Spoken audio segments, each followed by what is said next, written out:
Good evening, everybody. At 6:04 p.m., this meeting of the Mountain View Wisman School Board will be called to order. We'll begin with the Pledge of Allegiance. I'll stand for the pledge.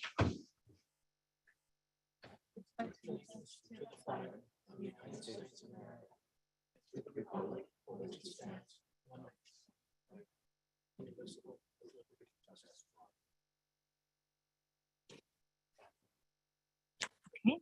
Next, we will take roll call of all the trustees. Laura Blakely. Chris Jane. Bill Lambert. And Laura Berman. Let the record reflect that 4 of our trustees are present, with Vice President Conley out on maternity leave. And now we will move on to item 1C, approval of the agenda. Thank you. Are there any trustee questions or comments regarding the agenda? No? Great, then we'll move on to public comment. If you're a member of the public would like to comment on the agenda itself, you may raise your hand in Zoom or press star 9 on your phone. I see we have one hand up. Okay. We have one member of the public with their hand up, phone number ending in 76. You will have 3 minutes to address the board, and you may unmute yourself.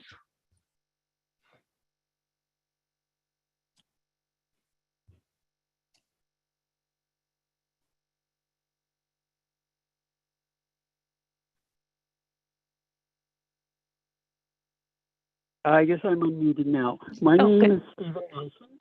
I'm a former board member on this board. I would just like to, I put in via one of the Brown Act provisions and Ed Code provisions and, board bylaw provisions, a request for an agenda item that was really meant to be, was asked for specifically to be an item that the board could discuss. And also an item that the board could do a very short resolution on if they concluded that they wanted to. Instead, the board president and the superintendent decided to shoehorn this in a place where the board can't legally have a discussion on it and certainly can't act on this very simple request. I'm not very happy with that. I think it deprives the board of discussing an item that doesn't have to take too long. And if the board decides they don't want to take up the issue, they just say, by a very quick vote, the president can say, do we want to take this up or do we want to go on the next item? The request for action can just go on to the next item and be dropped. So I think it's very discourteous to the process that this is supposed to be. And also, apparently, according to the superintendent, it took extra hours of staff work to make this so it would fit in here rather than the normal place where discussion is put in. That's all. My name is Stephen Nelson. Thank you, Mr. Nelson. Is there a motion to approve the agenda? I move to approve the agenda. Second. Thank you. On a motion made by Trustee Lambert, seconded by Trustee Blakely, to approve the agenda, all those in favor? Aye. Please raise your hand, say aye. Okay. On a motion made by, the agenda has been approved unanimously. Thank you. We will now move on to item 2. This is an opportunity for members of the public to address the board concerning items on the closed session agenda. If you are a member of the public and you would like to comment on the closed session agenda, you may raise your hand in Zoom, press star 9.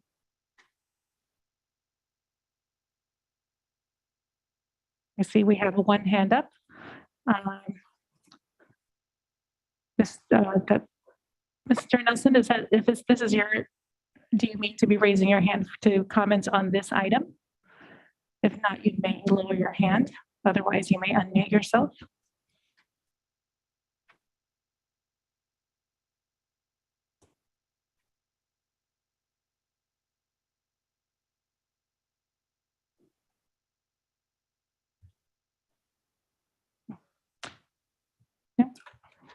Is that hand still raised? Sorry, Oh. the cadence of when it tells me when you say to unmute myself and when the system did- says I can mute That's myself, okay. makes it hard to to figure that out. Just Do you, I just do you have since a, I was do you have a yeah comment? I'm listening to sorry. your meeting, I decided to make a couple of comments on it, particularly on one or A2, the litigation having to do with special education. As Christopher and Bill, who served on the board with me, well know, we have had a problem with how we run special education for a long time in this district. There are other districts that have problems too, but it ends up, as you've seen lately, costing hundreds of thousands of dollars to settle these claims. And I know the superintendent and the previous intern superintendent that we have really tried to work on this on a management issue of how to get people that know how to manage these programs so we don't end up in these cases. So I'm sorry we have. I don't know what the reason is. It will probably not become that apparent. And the other thing after the first one, when it's anticipated litigation, if a tort claim has already been filed, I wish that you, Madam President, and the superintendent would reference it. In this case, you don't have to put it in the explanation of what's going on, but it helps people understand if they want to. Somebody tripped on a crack in the sidewalk and is filed a tort claim. That's an example of something that could be anticipated litigation. But if it's a $20,000 tort claim from somebody who's, saying they're tripping on curbs or something, that's one thing. If it's going to be a tort claim for $200,000 for another issue, that's a different item. Tort claims, by the way, have to be disclosed by the Public Records Act disclosure process. Thank you. Thank you, Mr. Nelson. Okay, and at 6:12 p.m., we will adjourn to closed session.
Okay, at 7:07 PM, the open session of this meeting is reconvened. I have a report out from closed session. Settlement agreement in OAH case number 2022100703, approved by a vote of 4-0. The settlement requires reimbursement to the student totaling $66,000 and fully resolves the student's claims for 2 full school years. We will now move on to item 5, the consent agenda. All items on the consent agenda are considered routine and will be approved in one motion. If discussion is required, items may be removed for separate consideration. Are there any questions or comments from the trustees regarding the consent agenda? Seeing as there are none, we will move on to public comment. If you're a member of the public and would like to comment on the consent agenda, you may raise your hand in Zoom. Okay, seeing as there are none, is there a motion to approve the consent agenda? I move that we approve the consent agenda as presented. A second? Thank you. All those in favor? Aye. Okay. On a motion made by trustee Blakely and seconded by trustee Chang, the consent agenda is approved unanimously. We will now move on to item 6, communications. We will begin with employee organizations. Are there any representatives of the employee organizations who would like to address the board at this time? Seeing as there are none, we will move on to item 6B, district committees. Are there representatives of district committees that would like to address the board at this time? Now we will move on to item 6C, updates from the superintendent. Dr. Rudolph? All right, just wanted to provide a couple of quick updates. The first one is I just wanted to report out that earlier today at the Access Superintendent's Conference that Ms. Pullman was presenting on behalf of the work that we've been doing in the district, really talking about work and how to sort of address equity issues, especially around LGBTQ. So I wanted to give her a shout out for doing that. Our team also has started working with the county for differentiated assistance. They've came back with a lot of great understandings. It's a pretty big team, so I'm not going to call each one of them out, but it's really excited to see the work that they're doing. And we also are moving forward. We're coming close to having the data and the analysis as well as an actionable plan for dyslexia. So we do plan on bringing that back. So Mrs. Bauer and her team are working hard to make sure that that comes to us and that it's very thought out. So kudos to her, Ms. Ellard, Ms. Jimbo, and Ms. DeGar for doing that. And then finally, just, 2 more things.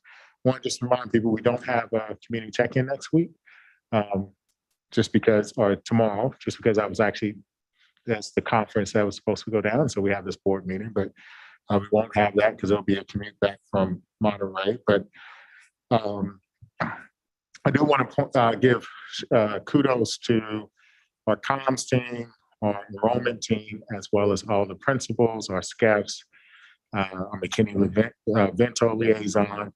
So we came to the board maybe around November, discussing our desire to sort of change the enrollment process and really move, do a combination of a lot of different things, but drive it more towards, information sharing, how to help people, make it a little bit easier, and then move to more community building events.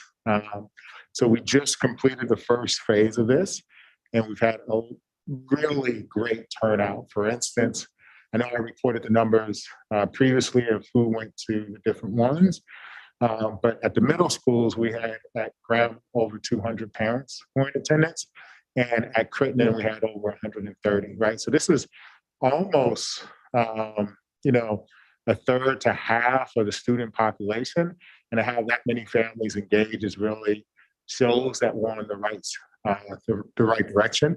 And then at our leadership team meeting, we actually did an action after review and got some great feedback from everyone that was involved, the principals, directors, figured out some areas where we can offer some more information, but also some great opportunities for growth for us. And so staff is going to work on creating a report for the board to just sort of share, here's what we've learned, here are the successes from it. The 2 community events that took place had great attendance at both sites. A lot of information, a lot of questions were answered, which was really good. We want to share that information with the board so you understand sort of where we can improve. But then we're also now moving into the community building phase. And so each one of our sites we talked about this yesterday, but when we do our open houses, we're also going to roll out opportunities for people to come on campus who are new to the school and use that as an opportunity to draw them in.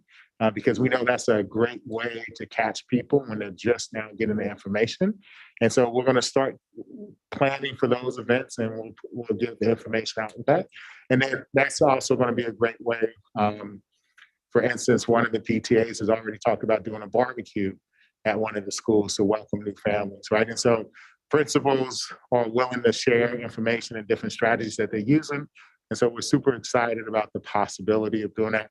Ms. Hausman, at the request of Principal Taylor, has already sort of created a spreadsheet, to sort of house that everybody can have, and that aligns with some of our focus a little bit earlier. But just want to commend everybody for the amazing work that they've done. It's a great way of utilizing the technology to reach more people, but also understanding that there need to be some in-person touch points, which we did too, and we're able to answer questions and having our enrollment. Our student registration team out there helped to address a lot of concerns that we normally sort of ignore. So we're really excited about that. We have some registration help nights coming at different spots where we notice that we get a lot of requests, and we're going to be doing the registration as we schedule those meetings. Those will take place at schools so that when parents come in to do the registration for our students' registration team, they won't be doing it in the district office. They will be doing it at their school. So you can just, again, build the community and get them engaged at an earlier stage. So super excited about that. Kudos to our team for all the hard work that it did. It was a heavy lift. It was a little bit different, but it really was a great step in the right direction. I'm super excited about the possibilities of what we can do with this. But again, we're working on a report that we'll share with the board that will have a summary of the first phase. Thank you, Dr. Rudolph. That sounds very promising, very exciting. And thank you to all of the staff that went into organizing and planning those events. And thank you to the PTAs who are joining forces with our school sites to welcome families. Okay, we will move on to community comments. We do have an agendized item in our community comments today, item 7A. After we take this agendized item, we will move on to community comments for our regular community comments, which are for items that are not on the agenda. But since we do have an item agendized, I will go ahead and start with that one. So we have our, I see. Oh, I'm sorry. I have a comment. Thank you. So before we go on to community comments, Mr. Nelson, just give me one moment. I just want to make sure that we hear from our principal, Vern Taylor. Mr. Taylor, you can unmute yourself. Hi, I just am here with my annual positive comment. Tomorrow is the 100th day of school, and I know our staffs have been working really hard. The teachers, everyone in the business office, district office, our cafeteria folks, everyone, maintenance, they're working really hard the last 100 days of school, and I think it's worth celebrating all the hard work. And if no one has told you today that they appreciate you, I want you to know that Mr. Taylor, Principal Taylor, appreciates you. So that's my comment for the community. Thank you, Mr. Taylor. You can join our meeting every other week. We will be here to listen to all of your positive comments, please. Not just once a year. Okay, I apologize, Mr. Nelson. Mr. Nelson, you may unmute yourself, and I believe Dr. Rudolph, we have a presentation, right, that he has submitted. Yep. So, Mr. Nelson, I'm assuming that you can see the screen, so I'm going to share your presentation. I know you also have it too. When you are ready for us to move to the next slide, just let me know next slide, and I'll on the share screen, I'll move it down, okay? Okay. Okay. Can you hear me? Yes, I can hear you. We can hear you. Okay. Of course, there's a lag in what shows up on the broadcast YouTube channel, so I'm just going to assume that everything is going okay. Do you have the first screen up? Yes. Okay. My name is Stephen Nelson, and I previously served on this, was elected and served with Christopher and Bill on this board. Our district has about a quarter of its students who are poor and very poor. For the poor to get into the school where they do the best, they need to have a lottery boost that actually works, which is why good public policy that is trying to be done depends on excellent math. I need to go to the second and then the third page, which starts the poor and very poor. All right, I'm The on the poor and second very slide. poor, third page, it starts the poor and very poor. The poor and very poor are what are identified as the SED students. If these poor kids get 5 lottery tickets and the non-SED kids get 4, then the poor kids get very little boost. The math is just that simple. It's arithmetic. If there are lots of non-SED kids, those tickets overwhelm the tickets of the poor kids. I need you to go to page 5. That's 2 more. It has most of the blue on it, the blue text. So if you look at the blue text on the next page, where I talk about what wasn't shown in the October meetings, you have to go on to how the tickets are distributed to the non-SED to see how it affects the math. It's too bad you can't discuss this. It was supposedly going to be brought to a second meeting before it was going to be voted on, but that never happened. The draft document was brought up, even though it's incomplete, and you guys voted on it. I think Trustee Chang was the only one who said he didn't really understand the complete math, and the point was is the complete math wasn't shown there. If the non-SED level 2 is 20%, that's what this calculation shows off, their boost will boost them up to 42%. And I hope you've had time to go through this math. If the non-SED is 20 students, a lot less, then the boost is from 5% of the total lottery tickets to 14% of the lottery tickets. The problem is it's not connected any to the demographic numbers of those level 2 non-SED students. If you could turn to the second to the last page, it says, after 9 work days,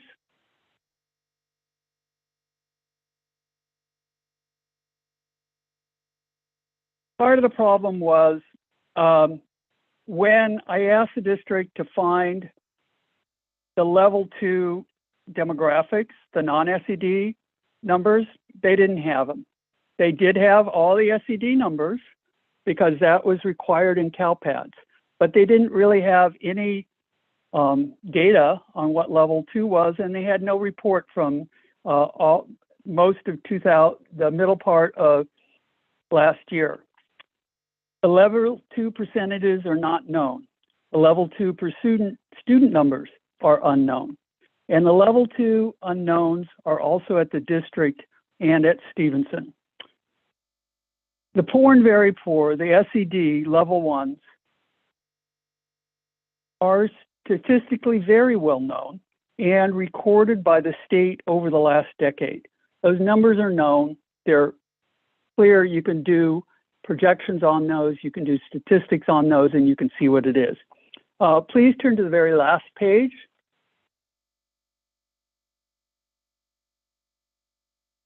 So that's it, Finney. You have no discussion because of how the president and the superintendent decided to put this on the agenda. You certainly can't take action. You can't even take inaction by saying, well, we just want to pass over this. It has been decided for you by the president. I don't know what that quote is, but he who decides the agenda makes a big difference on what gets discussed. And your board president has decided this isn't really for you to discuss, even though Power School can easily be adapted to just drop the level 2s. You're not going to get a discussion. You're not going to have to think about whether you want to do action. You're just stuck. Thank you very much.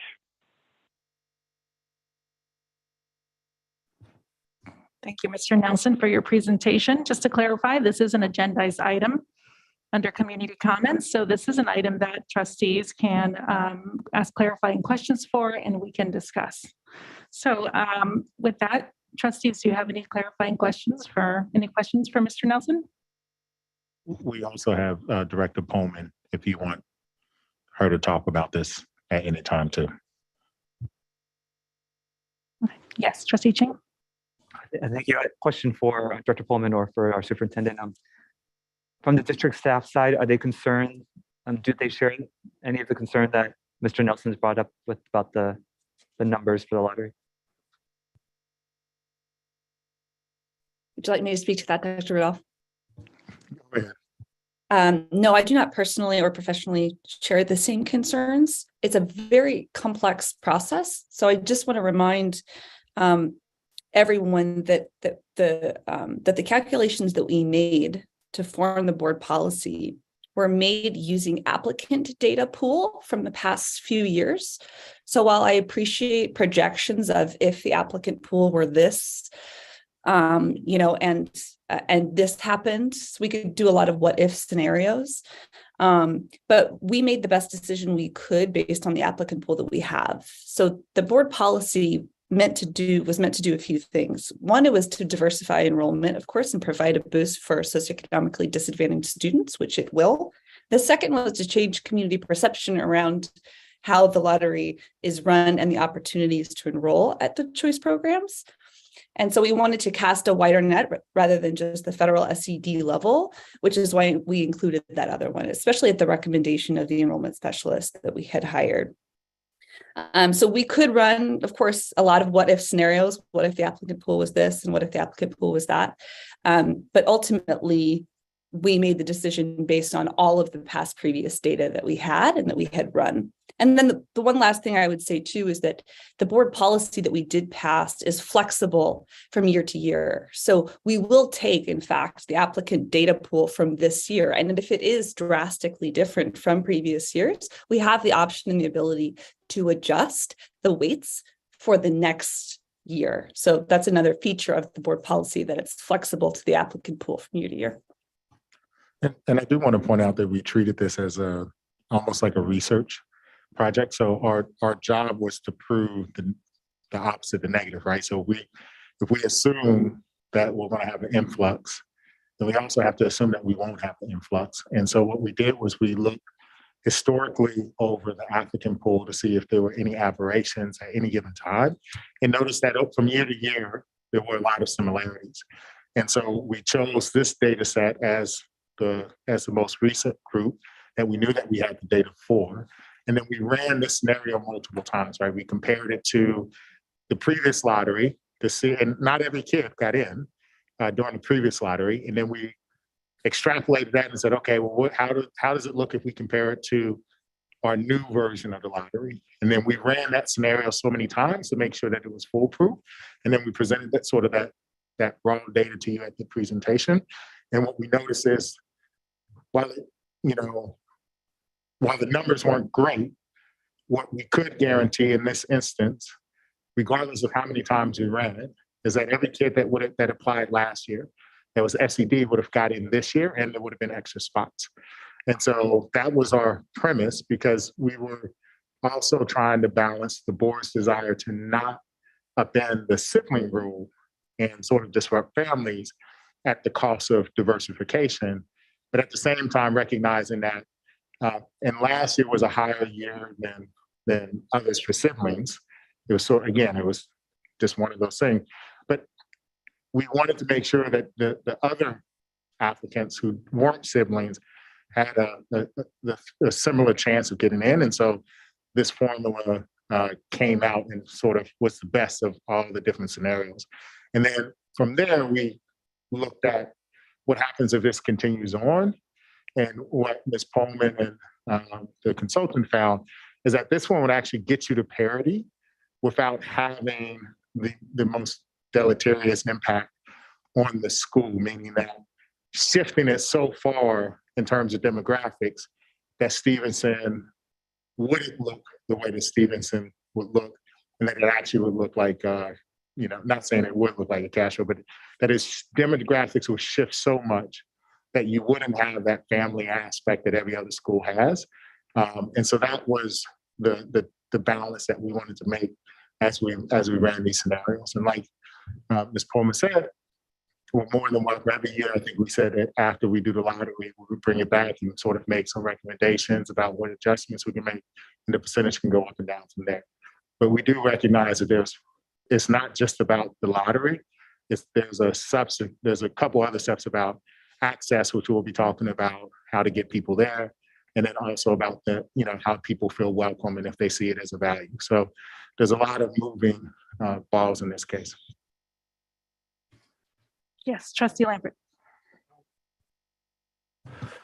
When will we know what the applicant pool looks like and what the results of the lottery will be? So, First year. So the registration is currently going now, and it concludes right before winter break. I think Ms. Victor could chime in and give you the exact dates. And then we suspect we'll run the lottery after we do some data scrubbing to make sure that everyone is where they need to be. And I think that we're aiming for the results of the lottery to be around early March, which is about a month earlier than what we normally do. Is that correct, Ms. Victor? That is correct. Our enrollment period ends right before we go on our winter break. And you are correct. We're aiming to have those results quite a bit sooner than usual, mid-March, I would hope. Okay, thank you for that input and background information. Trustees, are there any other questions? No? If you're a member of the public and would like to make a comment on this presentation, you may raise your hand in Zoom.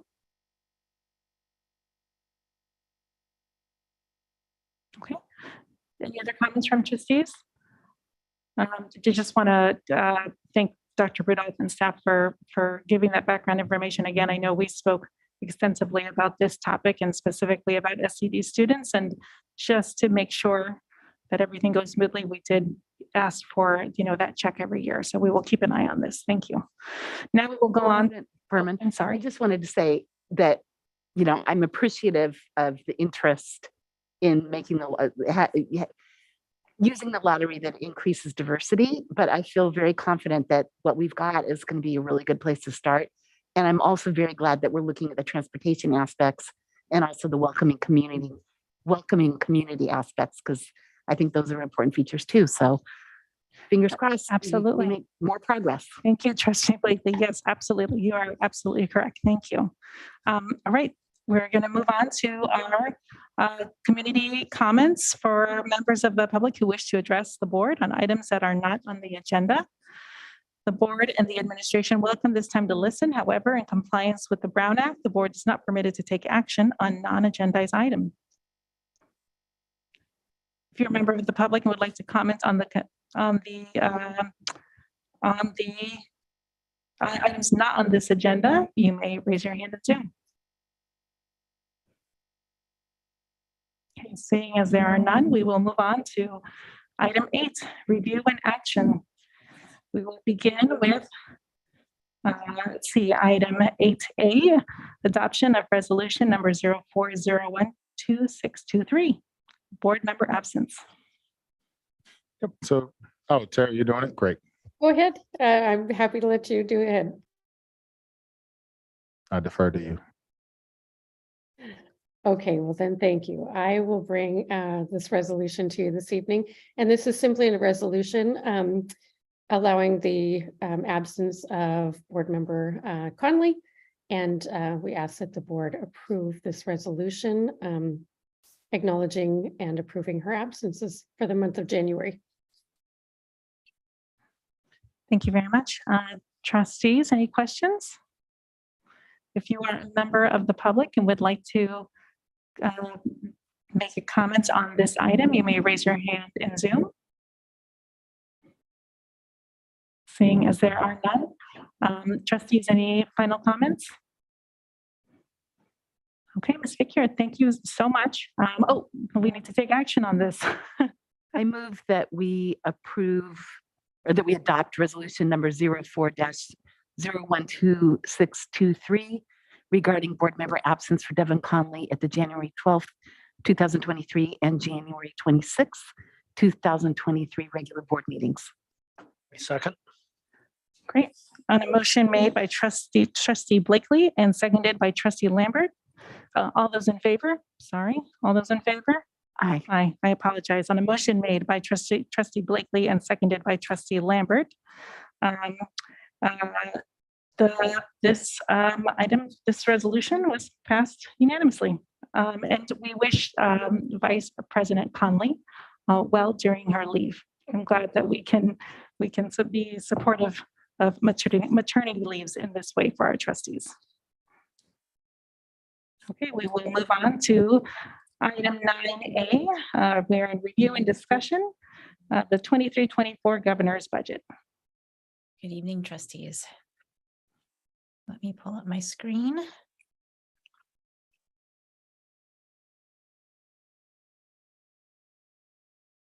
All right, this evening I'll be sharing the governor's proposed state budget for the 2023-2024 year.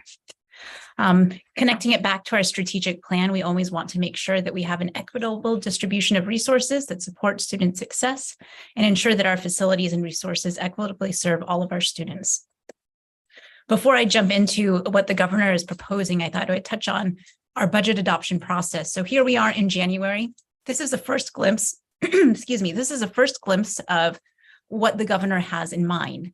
Sometimes what comes about in May is very similar, and sometimes it's very different depending on the year. So in March, we'll come back to you with our second interim. In spring, we'll continue to monitor what's happening. And then in May, the governor will actually have the the governor will get more close to what the actual budget will be. So this January is just giving us an idea of what things are going to look like. So as we talk through what the governor is proposing, it's also important for us to understand the local control funding formula. So the LCFF is how the majority of schools are funded in California. Our district is not funded through the LCFF, and we benefit from the budget, as we'll be talking through tonight, through categorical programs such as child nutrition, transportation, which is new this year, and special education. These are all outside of the LCFF formula and will impact our district.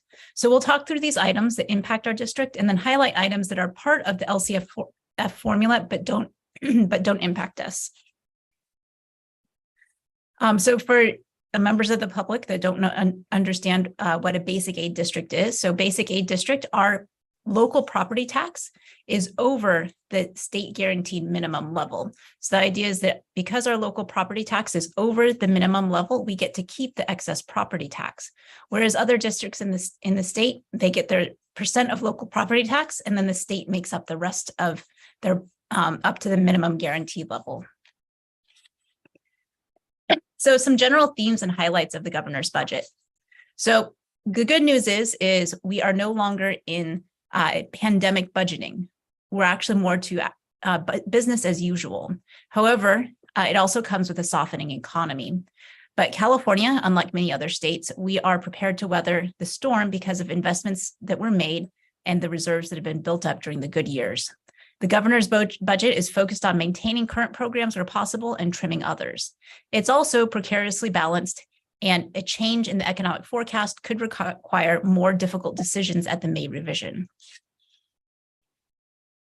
So right now we have some persistent inflation, rising interest rates, and lingering supply chain issues. and the struggling stock market continue to stifle growth both nationally and for the state of California. Most economists believe that a mild recession will occur in 2023 or 2024. The state's revenue outlook is substantially different than the prior 2 years. The governor's budget forecasts general fund revenues that are 29.5 billion lower than at the 22-23 enacted budget. The governor's revenue forecast assumes slower economic growth, but not a recession. So this comes with some elevated risks. So Proposition 98 in the education budget. Prop 98 resources grew leaner in the governor's budget, as do the proposed investments in K-12 schools. Maintaining the purchase power of the local control funding formula takes the center stage with cost of living adjustment. Governor Newsom also is committed to the key priorities of transitional kindergarten and expanded learning. The budget furthers educational equity to address persistent learning and achievement gaps. So I'll talk a little bit more about what the educational equity piece is that the governor is proposing. Governor Newsom also surprised us with a K-12 with a sweep of funding for arts and music instruction. So some of the risks to the budget. So we have a progressive tax system, which is extremely volatile. The governor's budget forecast assumes slower economic growth, but not a recession, geopolitical turmoil, COVID-19 in the US and abroad, inflation and the Federal Reserve policy, possible further decline in the stock market, decline in home prices, and a possible recession. So this is a look at where the majority of the funding is going. So the majority of it is really going into the LCFF and the COLA. So the COLA is 8.13%. Then looking at the categorical program. So remembering back to what we just spoke about, that our district doesn't receive funds from the LCFF formula. However, we do receive a COLA on our categorical programs, which include child nutrition, special education, the mandated block grant, and state preschool. So the equity multiplier, this is inside of the LCFF calculation. So MVWSD will not be impacted by this, but it is something interesting that I think trustees might have heard of or be interested in. Really, the goal is to put more money towards areas and towards schools specifically that need more support. Looking at the schools that they're targeting, it's high schools serving at least 85% of students who are eligible for the federal free meal program, and elementary schools serving at least 90% of students who are eligible for the federal free meal program. Interestingly, none of our schools would qualify even if we were a revenue limit district. Looking at what we are projecting for CalPERS, so these are for our classified employees, looking at it to be increasing over the next few years. And then looking at CalSTRS, staying at 19.10%. The governor also did not propose any funding to reduce school districts' funding into CalSTRS or CalPERS. One thing I mentioned earlier was a reduction in the arts, music, and instructional materials block grant. So this is one-time funding. This was already in the previous budget, but now in order to balance the budget, Governor Newsom is suggesting that they take back a portion of what was already promised to school districts. So the governor's budget proposed a 1.2 billion reduction in the 3.5 billion one-time funding. This is separate from Prop 28. So Prop 28 is the arts and music in schools, which was recently passed, and MVWSD will receive these funds, and this is for next year, and it's $605,000 or $606,000. So our next steps, in March, we'll present the 2022-23 second interim, and then we'll continue to monitor the state budget and may revise, which will further guide our budget process. Any questions from trustees? Thank you, Dr. Westover. Trustees, are there questions? I see, yes, Trustee Blakely. Thank you. Two questions. One is, will you be putting the presentation online so we can review it a little bit in more detail? Yes, absolutely. Excellent, thank you. And then the other question was that $606,000 of anticipated Prop 28 funding for art and music for next year. We probably don't know, but is it likely that that could get taken away from other areas? So like we get the funds, but we'll get less funds for other things? Or is there any thought about that? That's a really good question. So Prop 28 is actually completely outside of Prop 98. So Prop 98 is what in general funds schools. So when we passed this in the last election, it's outside of Prop 98 and guarantees a certain percent of the state's revenue into arts and music. So this can't change. This is what we will receive.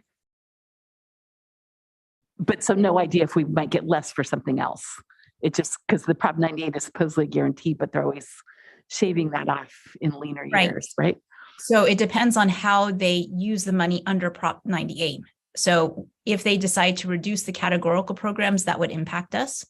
For example, in the LCFF formula for expanded TK, if we are not receiving any of those funds, but if we were not a basic aid district, we would be receiving more. So it depends how they portion out the funds under Prop 98. Okay, thank you. Trustee Ching? Thank you. Thank you for the update. Question about the CalSTRS, and it's been reported that like generally the pension performance because of the stock market and things have been going down. Are we prepared for any additional ask on our side of funding the teacher or staff retirement fund?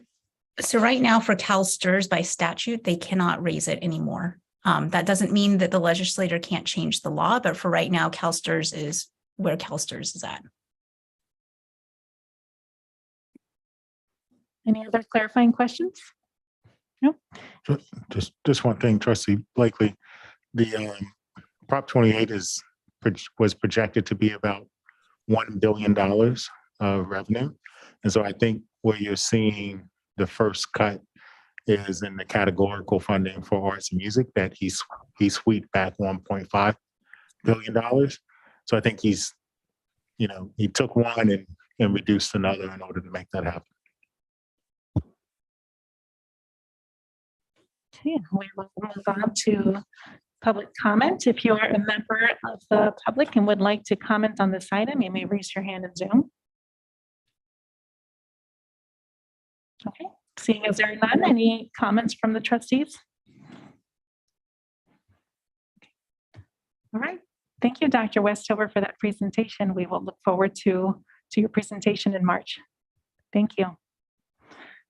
All right, so now we will move on to item B, the local control accountability plan timeline for spring 2023. Good evening, trustees.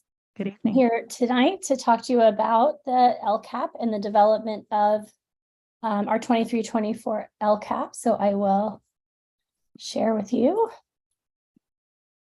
Okay, so in terms of our LCAP and alignment, our strategic plan defines all of our work in our district, and we took specific steps to align the strategic plan with the next two cycles of the LCAP. So as you can see, they'll be aligned so that the work will be focused and targeted.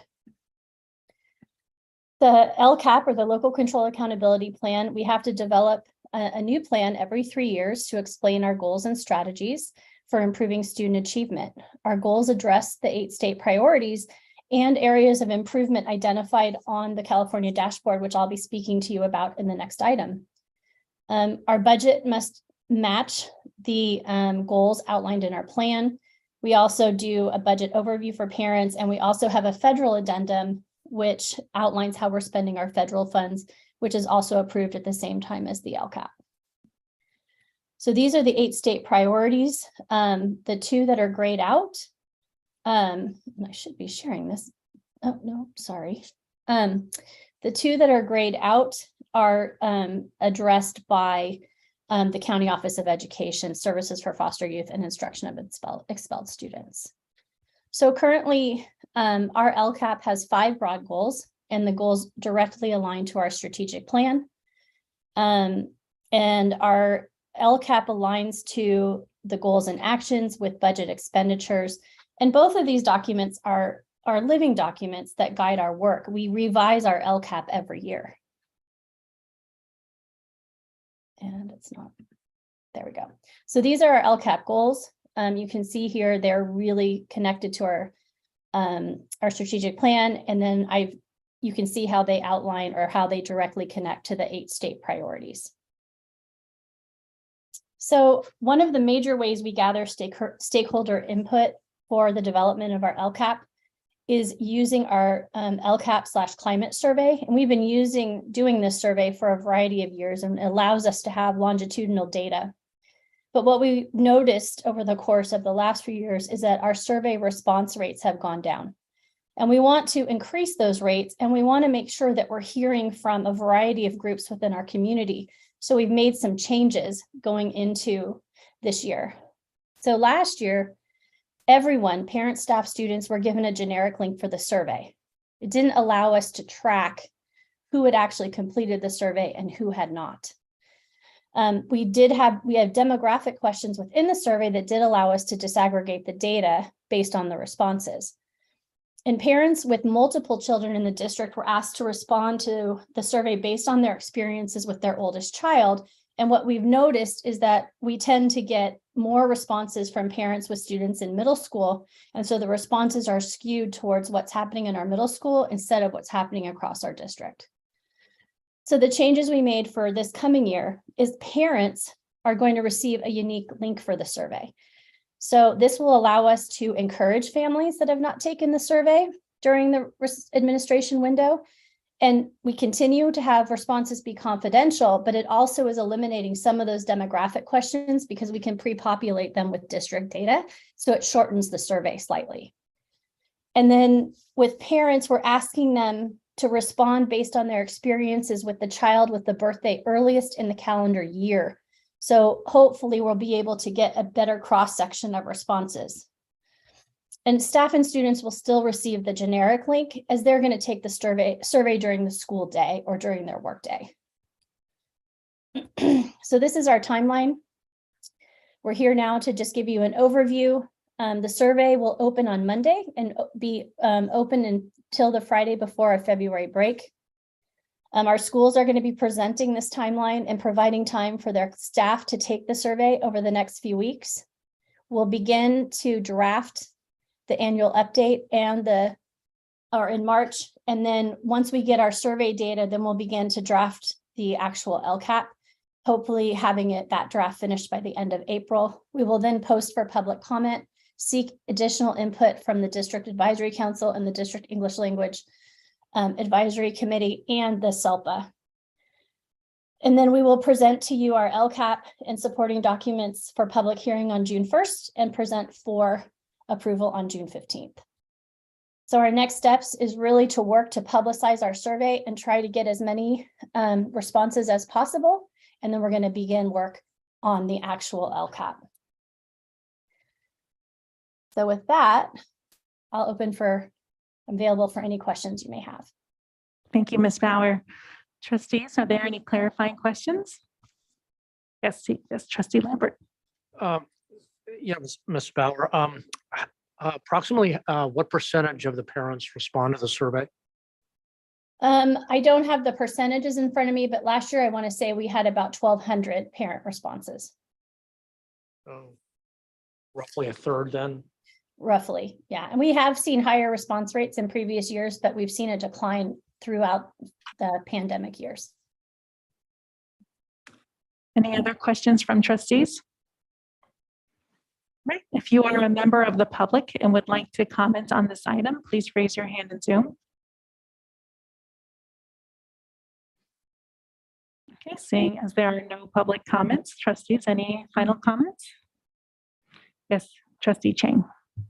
Just a brief comment about once the LCAPs are done, I think it would be useful for them to be posted kind of more regularly on both the district and school site websites. So I noticed on the school and district websites, they post the SARC, the school reports, and the school reports actually, in the school reports, they talk about LCAP. But for a parent, it's not so easy sometimes to find past LCAPs in the reports. So I feel like wherever posting the SARC, which I think is the state requirement. We post the SARCs where they do because I think state legislation requires us to. But I think for parent convenience, having LCAP where SARCs posted could be helpful for families. Thank you. Any other final comments? Well, thank you, Ms. Bauer. I'm really excited about that change in order to have more parents participate. I'll be interested in seeing how, what kind of response we get now that we're able to more easily, I guess, send reminders, right, to those individuals that haven't taken it while still remaining anonymous. I think is really terrific, and I hope we see some positive results and more survey results with that in place. Thank you so much. Thank you. Okay, we will now move on to item C, moving right along, at the results for the California dashboard. Yes, so Ms. Bauer. Yes, I am going to present to you the results of the dashboard, which was released in December. So as I share, oh, I keep doing that. More sleep for me. Okay. So our dashboard, we have our dashboard, which is California's part of California's accountability system. And as you may remember, years ago, we had two separate systems, the API and NC, which was the Academic Performance Index, and No Child Left Behind. So this new system actually captures local, state, and federal requirements.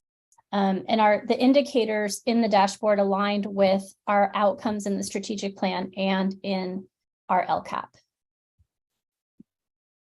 So the purpose is really to provide an overview with additional details available about performance, overall performance and student group performance on multiple measures of student success. This information helps us, districts and schools, identify strengths and areas of need.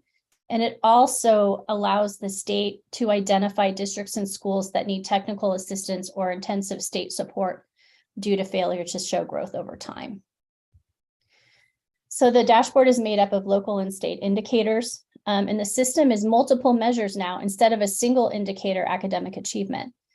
And so the local indicators are indicators where there's not state data available. And so for things like basic services and conditions of learning, implementation of standards, parent engagement, school climate, and broad course of study. So we as a district measure our progress on the local indicators, and we give ourselves a rating of met, or not met for 2 or more years. And we report the results at the same scheduled public meeting of the governing board as the LCAP approval. In this case, last year, we did that at the June 16th meeting. And then we take and publicly report the results to the dashboard, and they're uploaded and available for the public when it's released. And then the state indicators are data that the state collects. So academic indicators, language arts, and math assessments, suspension rates, English learner indicator, chronic absenteeism, and then there's a graduation rate indicator and college career indicator, but those are not reported for elementary districts. Ratings are given for all indicators. For suspension and chronic absenteeism, we'd like to have ratings in the low or very low rating. And for English learner and academic indicators, we want to have high or very high ratings, indicating high rates of student achievement and progress. So we've had the dashboard in the past, but it's been suspended because of the pandemic. And so in past years, the model that California uses created a 5x5 grid that combines status and change. So where are you in terms of how did you do on these assessments or these indicators this year, and how did that change from last year? And they're equally weighted to make an overall determinant for a performance category. And in the past, they'd get a color. And you need 2 years of data in order to have status and change to get a color rating. And we don't have that for the most part. So this is just an example of what it looked like in prior years. So you can see there's cut points and colors, and then the district, based on their status and change, would fall into one of these colored categories. So typically, to determine performance, the state takes the results for all districts and schools and order them from highest to lowest and determine cut points. And those cut points create the status levels, and then they do the same thing for change, and then they determine cut points separately for positive and negative change. So you end up with cut points. So then based on your results, you ended up getting a color rating. And in the past, we had this little dial where you would have a blue would be your highest score, where red would be your lowest score. Very easy to read.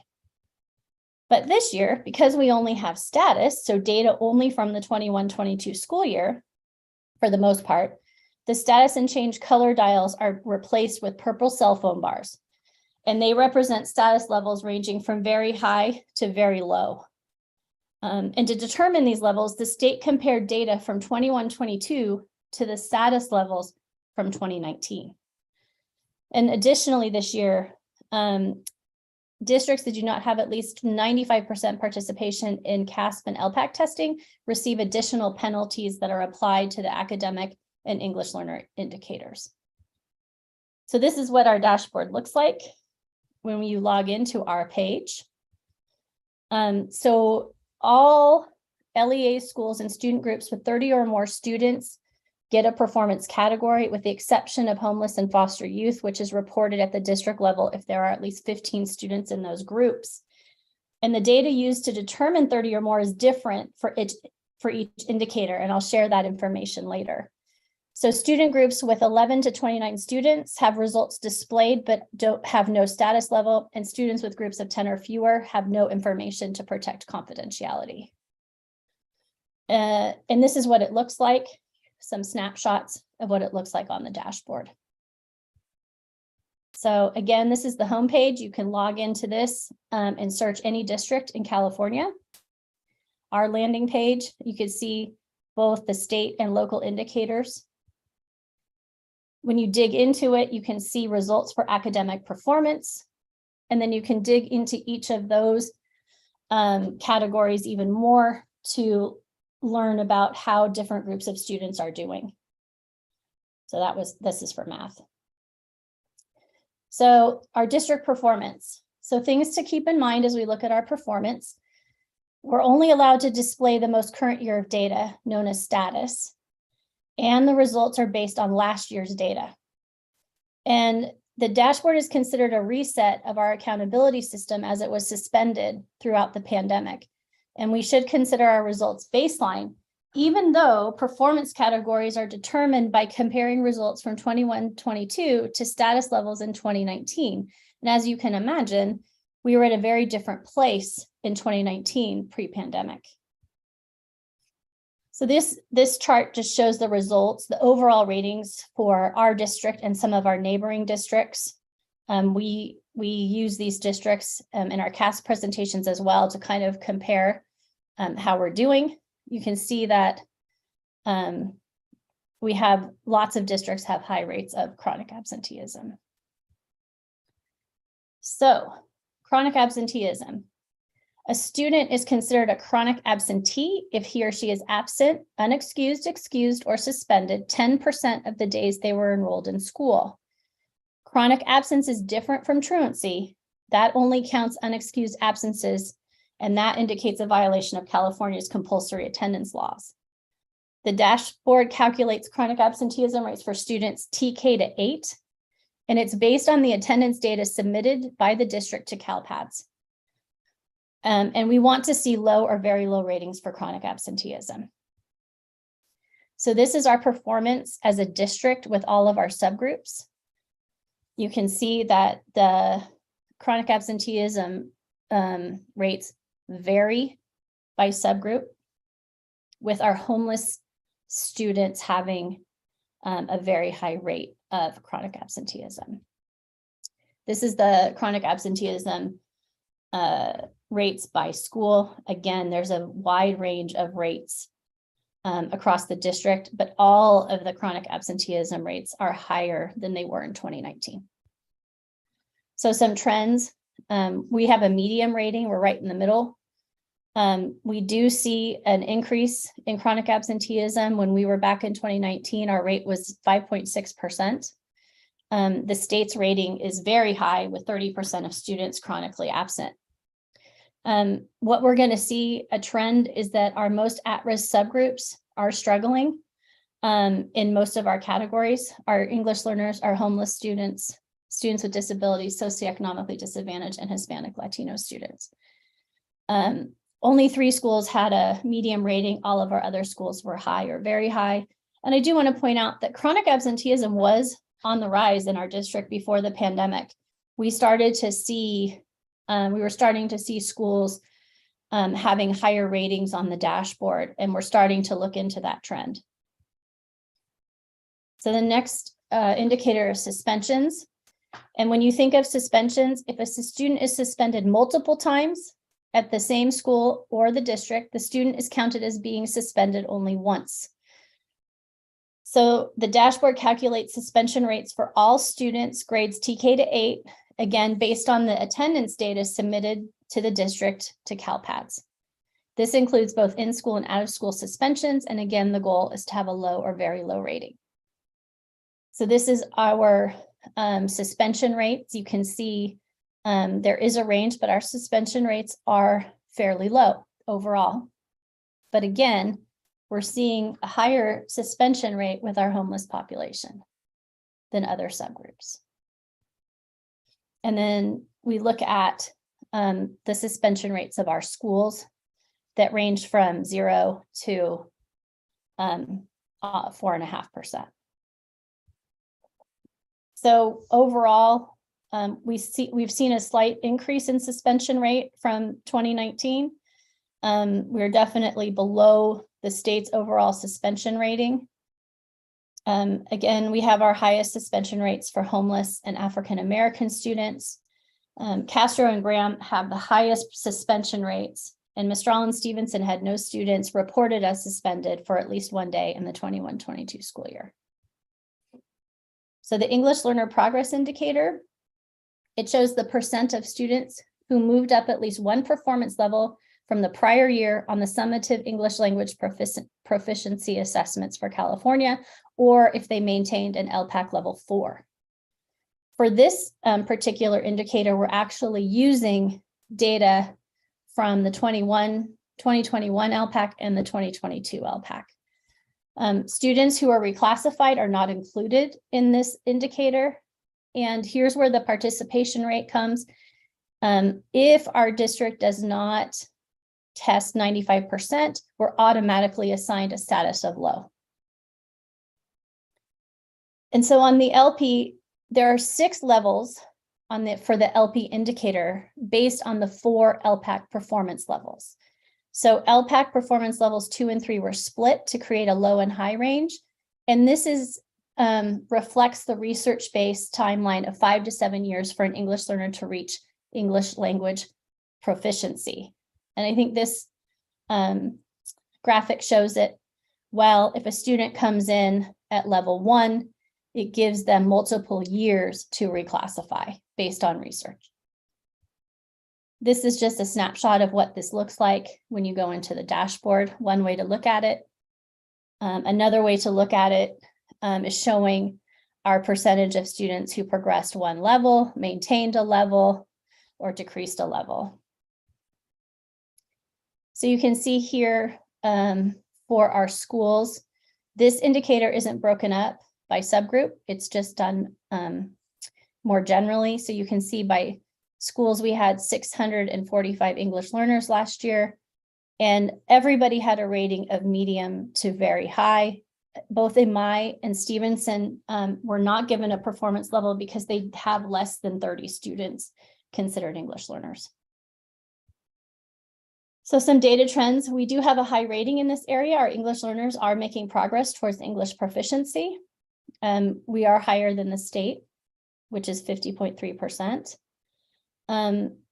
it's interesting. Our numbers are almost the same as they were in 2019, or our percentages were, although the number of our ELs did decrease from 2019 from 739 to 645. You can see that we had some Crittenden scored in the very high range, and Crittenden and Amai had the highest percentage of students making progress towards English proficiency, and we had no schools in the low or very low category. So our academic indicators, the academic indicators show overall and student group performance relative to grade level standards in language arts and math. And these ratings are based primarily on the 3rd through 8th grade Smarter Balanced summative assessments. They also do include the results of the California alternate assessments, but that's a very small percentage of our students who take those assessments.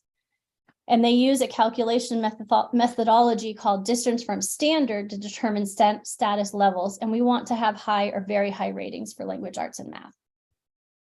So in terms of distance from standard, each student's assessment score is compared to the lowest possible scale score to achieve a level 3. And level 3 is standard met.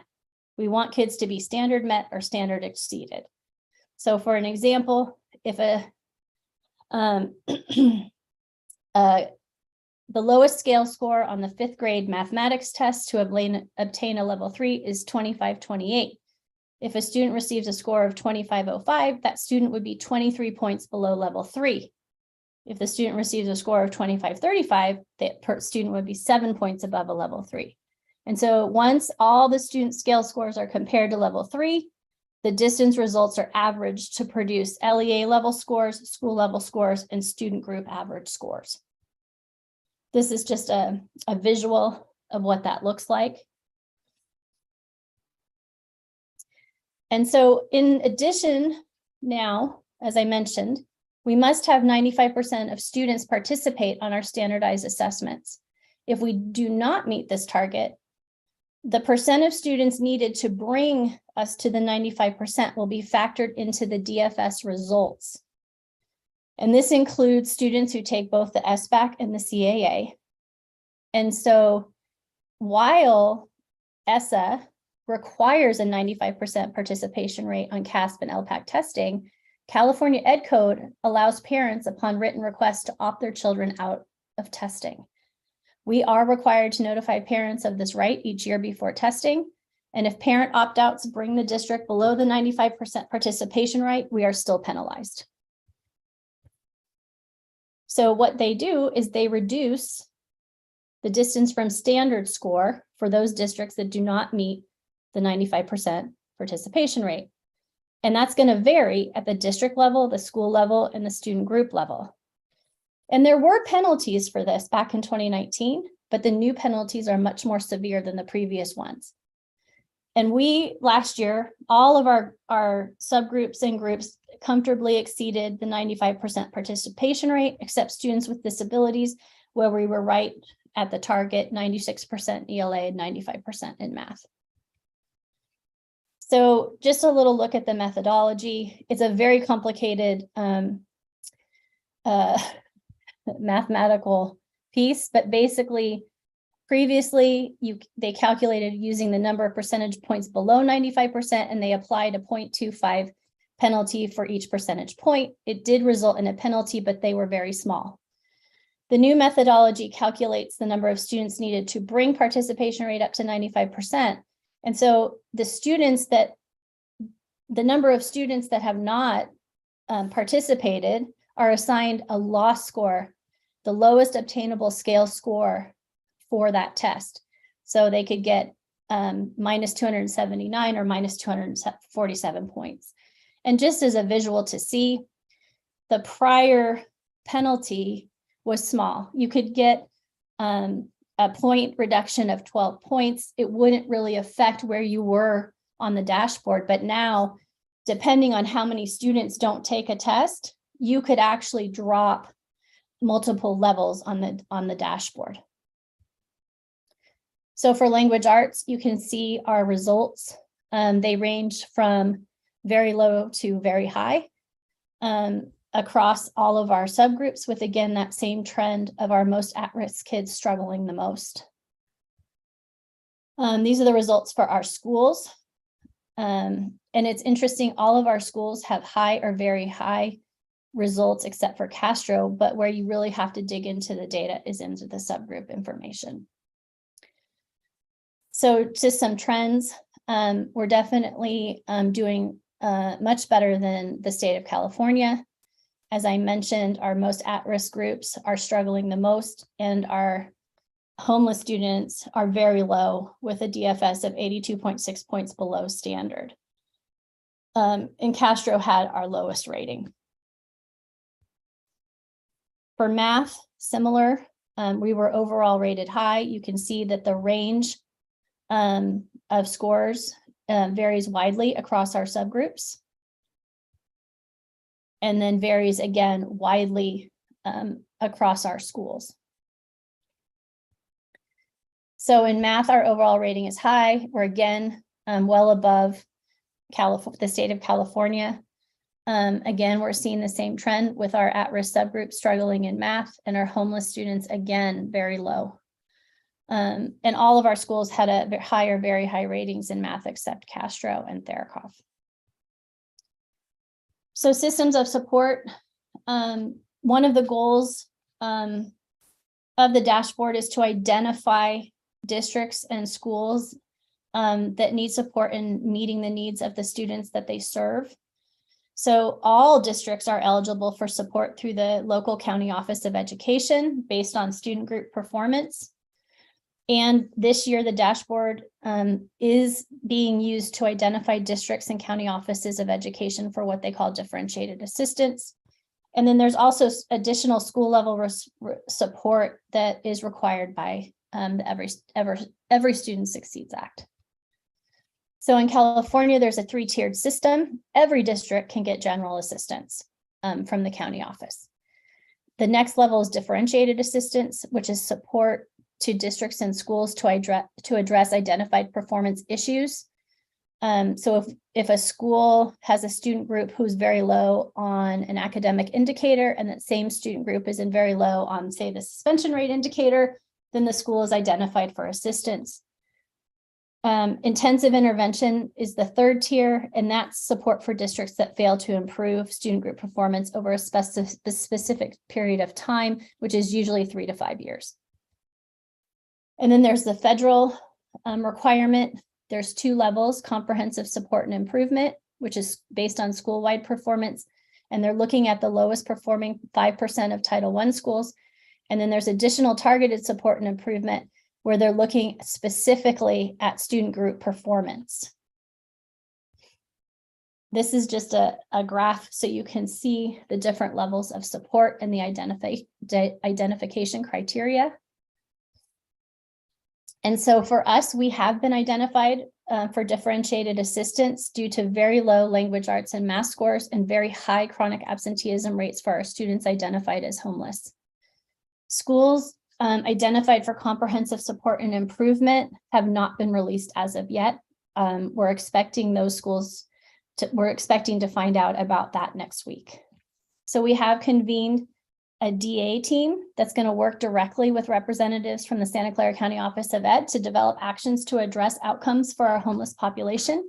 We actually already had our first meeting at the county on January 13th, and we worked together to analyze our district and dashboard data. We started looking to identify and documenting potential root causes, and we're beginning to construct a plan that we are going to implement through the end of the 2023 school year. Although we know that the 2023 dashboard will be compiled based on the data collected during the 2022-2023 school year. So some things to consider. The dashboard is not released until December, which is almost, halfway through the school year. The state did use cut points from 2019 pre-pandemic to determine dashboard ratings for 2022. And even though this is considered a baseline year, ESSA is requiring the state to identify districts and schools for assistance. Across the state, 628 county offices and districts have been identified for DA compared to 333 in 2019. and 18 of 32 districts were identified in Santa Clara County. We know that chronic absenteeism is not an issue specific to Mountain View Wisman. The rates of chronic absenteeism have tripled statewide from before the pandemic. And we know that the impact of the pandemic on student learning and wellness was significant. It has widened pre-existing opportunity and achievement gaps and impacted historically disadvantaged students the hardest. We still continue to see issues with COVID illness absences, difficulty with staffing, and pandemic fatigue.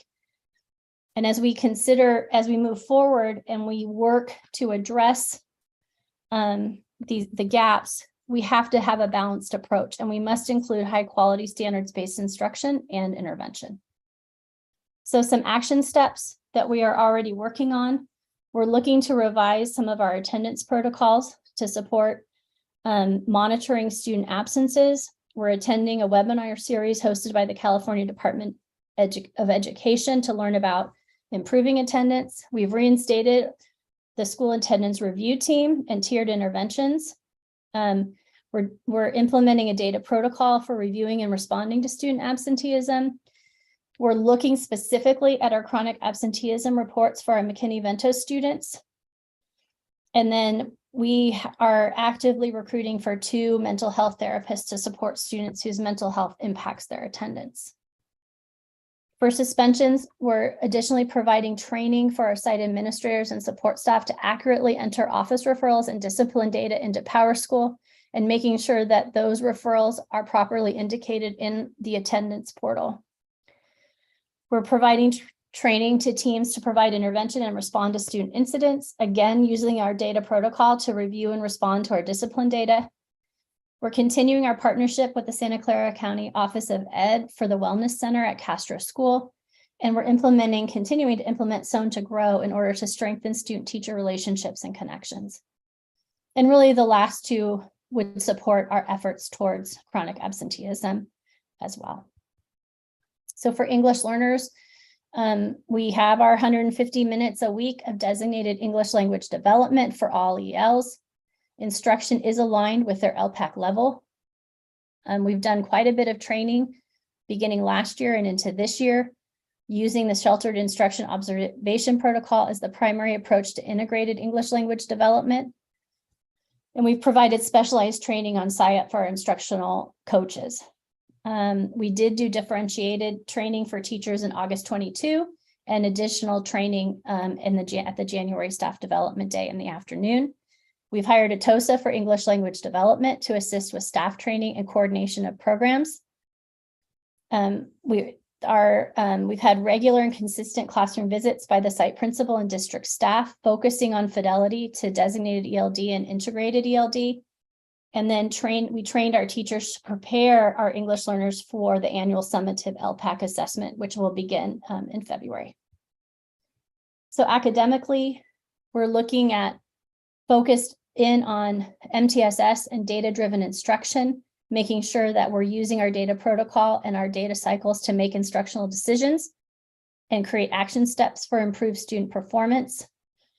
Principals are reviewing the action steps and providing feedback to teacher teams. We have ongoing check-in meetings with our director of curriculum, and our superintendent and our ed services team will be looking at end of year iReady data with principals and working with them to guide changes to their school plans for the upcoming school year.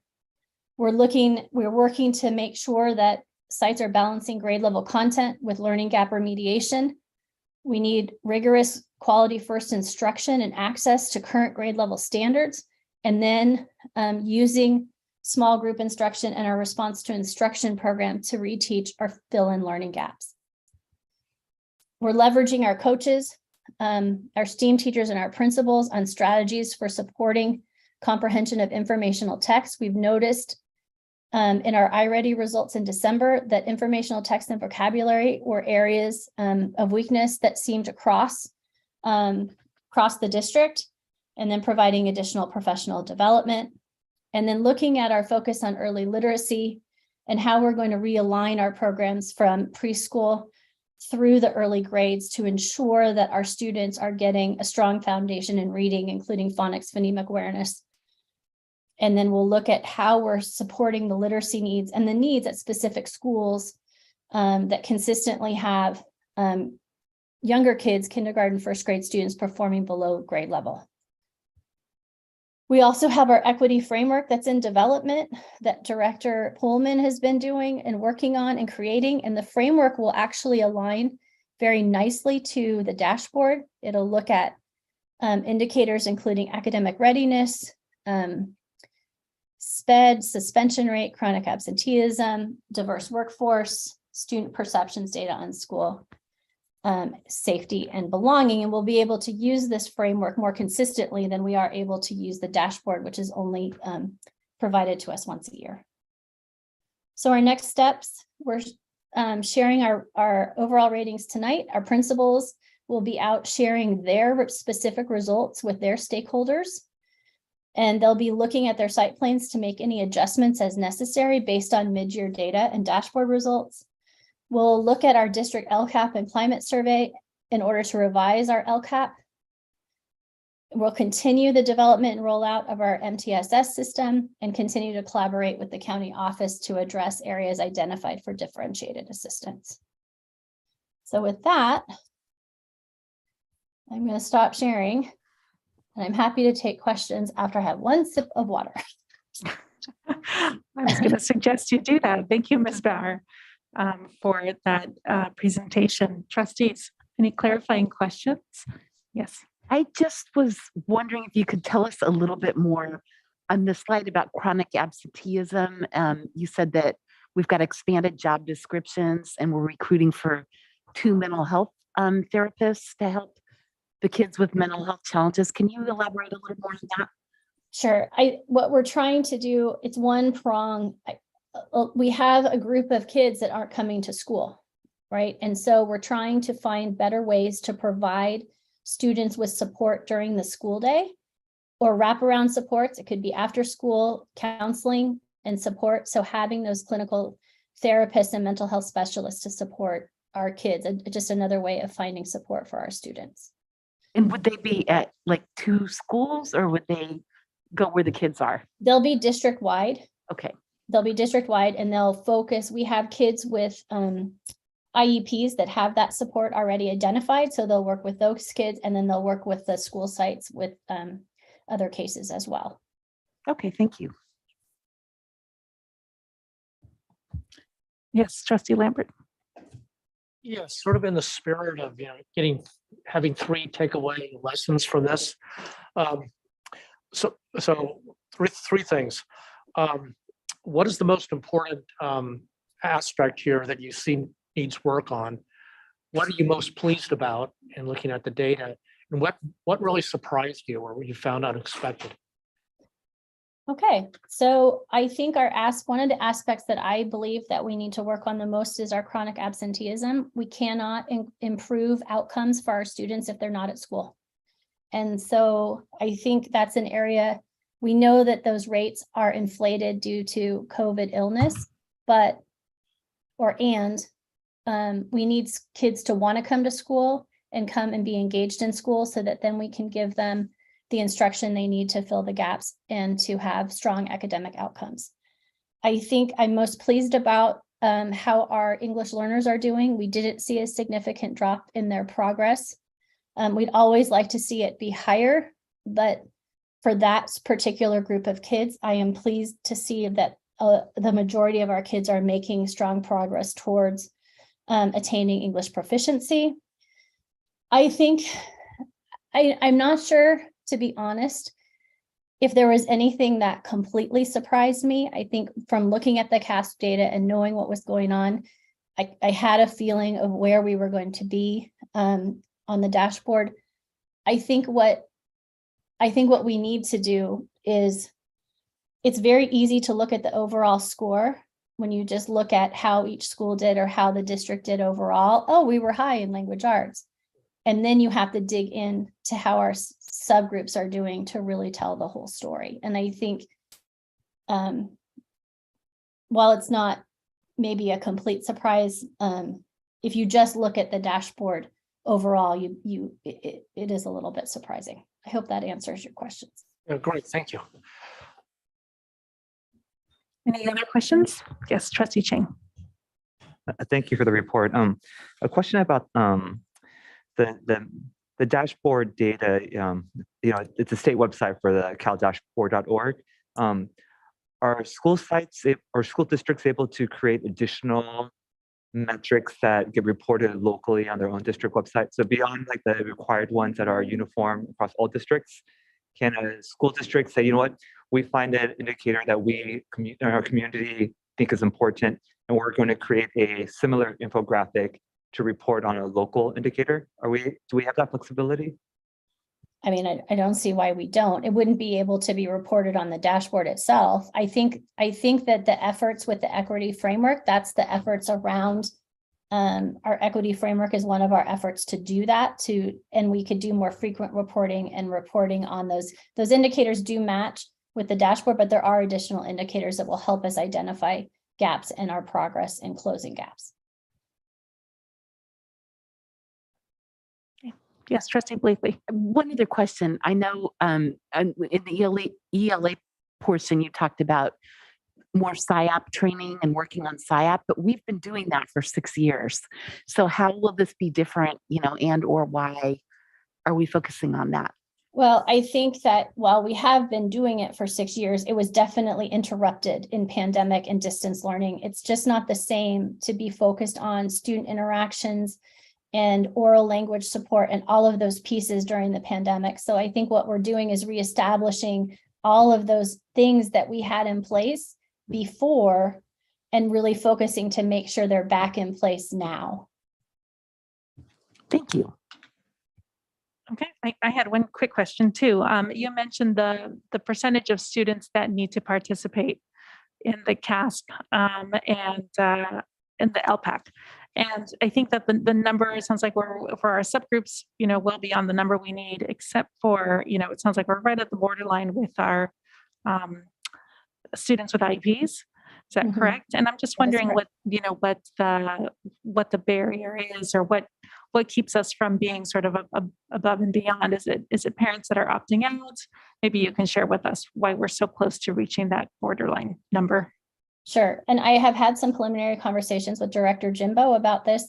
What we hear the most with this particular group of kids is they don't want their kids to be stressed out.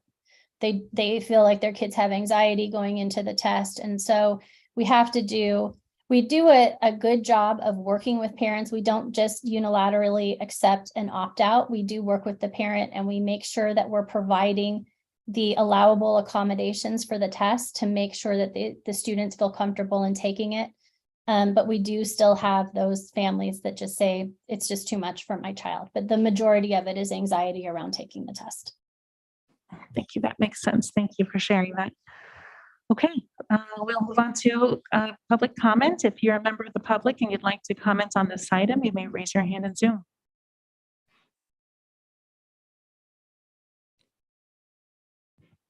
Seeing as there are no comments from the public, we'll move on to any final comments from the trustees. Yes, trustee Chang. Thank you. I asked that earlier question about if we can add our own local metrics, and I recognize it's really useful when there's a metric that can be compared across districts, but when there's the one that state collects on how our families find out if their kids are safe is like just a suspension rate. Yet on our climate survey, there's a question that I think is the most important question we asked on our Hanover survey, and the question is the child in the family report, my child is safe at school. And I think that one question, it's only one of many questions that's asked in our annual survey to families. But I think families, that says a lot about the SCL environment and the school environment. So I think that just on our own district websites, there could be some data, particularly just like one question of, it reveals so much if a school site says everyone feels safe, even if the scores are, even the school, if it says like, school is still making growth on performance for EL students, or like all these things are working on, but if kids feel safe, it says a lot to a family, I think. So I just don't know if we should only use metrics that the state requires, that maybe there are certain metrics like safety that we would want to report. Other one is that while I think that the absentee rate is something to worth look at, I think that it is so tied to the pandemic. And when I was looking at other districts, they had the same absentee rates. So that one didn't really stand out to me. But the one that stood out in the report was our suspension rates. Our suspension rates are higher than other districts. And so that one's an outlier. So versus our absentee rates are similar to other districts, our suspension rates are not. So like, for example, like in our district, suspension rates of 0.8 for white students. But if you look at that and then you look at our African-American students and Latino students, African-American students are 5 times more likely to be suspended. That's a big equity issue. Latino students are 3.5 times more likely to be suspended. So I think that's one that stood out to me. And I don't have an answer, and I welcome the district look into it. I do know that we have local experts at Berkeley at the School of Education. Dr. Travis Bristol, that's one of his research areas, and one area he suggested districts look at is that do your teachers and staff look like your students? Because, for example, his research is on Black students and Black teachers, and when you have Black teachers on site, your suspension rate of Black students go down. And there's all kinds of reasons you can look into that, but like diversity matters. So I just point that out as something for us to look at as our suspension rate. Thank you. Thank you, Trustee Chang. Those are some great points. I was on the Santa Clara County School Board Association meeting last night, and Dr. Marianne Dewan somebody asked her, another board member from another district asked about, how she's feeling about the data as it comes in for the county. And, she thought about it for a minute, and she said that she stated, I acknowledge that I took notes on what she said because I wanted to make sure to share it with you. She acknowledged that she could have predicted, or they predicted, that they'd find themselves in this place. And what they saw during the pandemic and the effects was, just this recognition that there's an entire generation that has had significant disruptions for almost 3 years. And absenteeism is highly impacted. Attendance is not what it was before COVID. Before, we would send our kids to school with a little cough and a cold, and parents just don't do that anymore. So kids are staying home to keep others safe and to ensure that they don't test positive for COVID. But that is impacting learning, and now that the county is working really hard to address these issues. And she acknowledged that students are hurting, and while our students have learned, there are some learning gaps. And the need for now is, accelerated learning to fill some of that, or to complete some of that unfinished learning. And the governor, there's been commitment from the governor to sustain whole child initiatives. And for her, there's a lot of urgency every day. She feels urgency around, taking advantage of the programs that exist to schools and school districts, and to support our workforce, support our teachers, our staff, for the work that they're doing and the work that we're asking them to do with our students. So I just want to take a moment to just deeply appreciate the work of our teachers, our coaches, our entire staff, for doing this incredible lift of helping meeting our students where they are, doing the deep root cause analysis with thoughtfulness and compassion, so that we can address, the needs that each of our students has. So thank you so much. Okay. Yes. I just wanted to echo what Trustee Chang said about the suspension. And one of the numbers that really just made me raise my eyebrows was the homeless students have a 5.1% suspension. And it's like, these are kids that don't have anywhere to go if we suspend them. And so I would just also hope that we work on that. I know we've talked about suspension in prior conversations, and especially that it seems disproportionate in terms of race and income and such. And so, I just want to echo that I hope we can work on that and maybe find some creative solutions. I love the fact that a couple of our schools had no suspensions. So I'd love to emulate that across the district. Thank you. Thank you. I completely agree with that as well. Okay, well, then we will move on to, thank you, Ms. Bauer. I will move on to, let's see, item D, Resolution number 05012623, climate change and green schoolyards. All right. So the following resolution was brought forward by a couple of trustees with the goal of focusing in on climate change as well as greening schoolyards. It draws in a bunch of statements, but I guess I'll summarize probably the two biggest things that the resolution eventually calls for. In addition to curriculum, working with various partners, finding opportunities to reduce our carbon footprint. It also calls for staff to eventually create a greening index when possible, to look at the amount of green space on a school campus, to work, and we use that greening index to look at creating 30% green neutral space if a campus doesn't have it, as well as a reduction of hardscape to green spaces by 30%, or 30% reduction of hard space to green space by the year 2035. And so this, I think, obviously this was modeled after a resolution that came out of LA Unified. And then I don't want to go into sort of all the thought process because this isn't something that we created, but I do think it's reflective of sort of some of the greening initiatives that we have and some of the environmental concerns that have been raised at various times. I will say that we've been doing a lot of different environmental efforts across all of our campuses, not only from the LED lighting, but also the solar panels and reducing some other environmental issues that we have. And so it will help with green school recognition that we plan on applying for in the foreseeable future. And of course, there are some other board policies that the board would need to take, even if they don't pass this resolution. But I guess, what we're trying to highlight here is that since my arrival, we have taken our environmental stewardship seriously. We recognize that there's still room to grow, and there's a lot of other things that we can do in ways that we can partner with other organizations. And so I think the trustees have brought this forward. We're looking for a way to sort of put a line in the sand that draws us closer to it. And with that, I'll turn it back over to President Berman. Well, thank you so much for giving that information.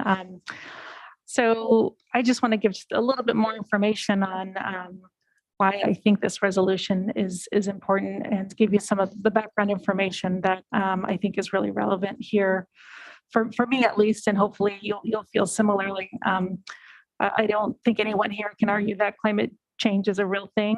We've seen the impact of it over the summer, this September especially, where we saw record number-breaking temperatures for a number of days. There was an article in the LA Times about the black playground asphalt sizzling to 145 degrees in extreme heat waves, which is very unhealthy for our students. So that is a very real thing. And I'm sure, Trustee Chang, working with middle schoolers, you probably hear the real anxiety that our younger generations are feeling about the condition of our planet, and the condition that they're going to find it in as they age as well. So I think it is in our hands to, as our superintendent said, to draw sort of a line in the sand and do something about it. And for me, this resolution, outlines all the reasons why acknowledging climate change and the impact that it has, and the things that we could do are incredibly valuable. And I think we're going to start to see more and more school districts look into something like this. But I know that we take a lot of pride in being the leaders, I think, especially in this respect. I think that there was a lot of pride in our buildings being healthy buildings as we went into the pandemic. And I think that really did keep our staff safe, that we had, the ventilation that we had. And I think that next step is moving beyond just the classroom space and really looking at our outdoor space. Another reason why I think that, I think this is a resolution that we should get behind, is because, I was really inspired by the words that the excitement over the situation with removing the trees at Vargas. While we were really lamented the removal of those trees, there was a lot of energy in all of those meetings from the trustees around, increasing the ratio of trees, having kids have access to trees when they go outside, the mental health benefits, having a park-like feel to our schools, but there are some unknowns, not really knowing, wanting to have an equity lens through it as well, because maybe not all our schools need the same amount of planting. So I think for me, this resolution is, it's sort of a call to action and to begin to move forward and doing the research so that we can plan accordingly, so we can be thoughtful about how we want to move forward. If truly, the things that we said here in our boardroom about what we'd like to see on our campuses, if that's really what we'd like to see, I think that's terrific. But we need to do some planning so that we can see our vision really come to fruition.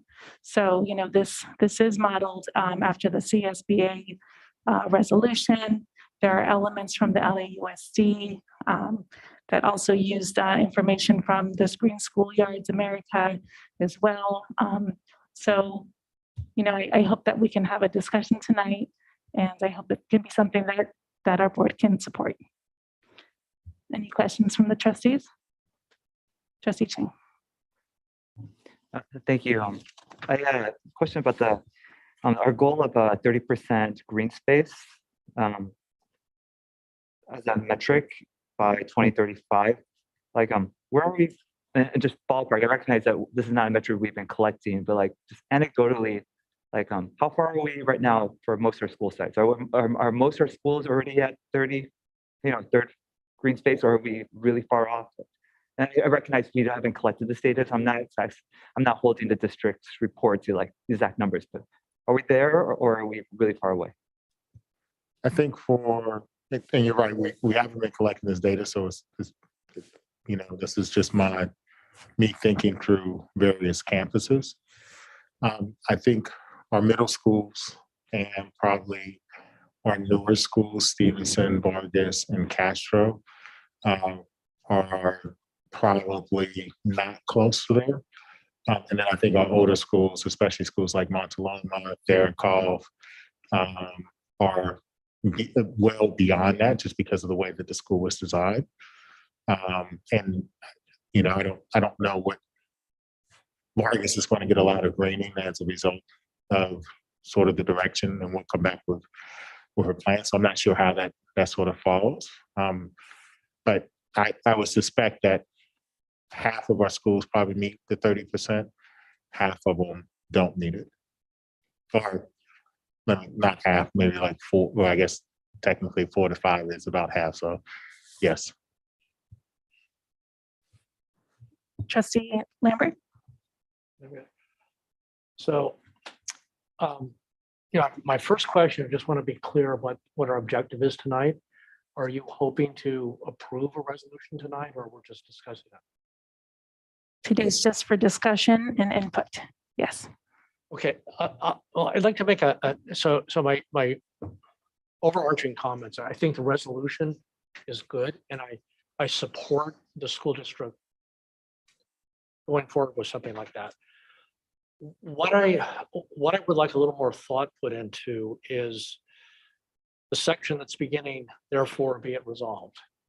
So I see too many master plans, too many strategic plans that are developed and are very aspirational, say all the right things, but do not have a process worked out where certain goals are going to be identified, made actionable, and a program is in place on how to accomplish those goals, especially including immediate and long-range financing. And I would,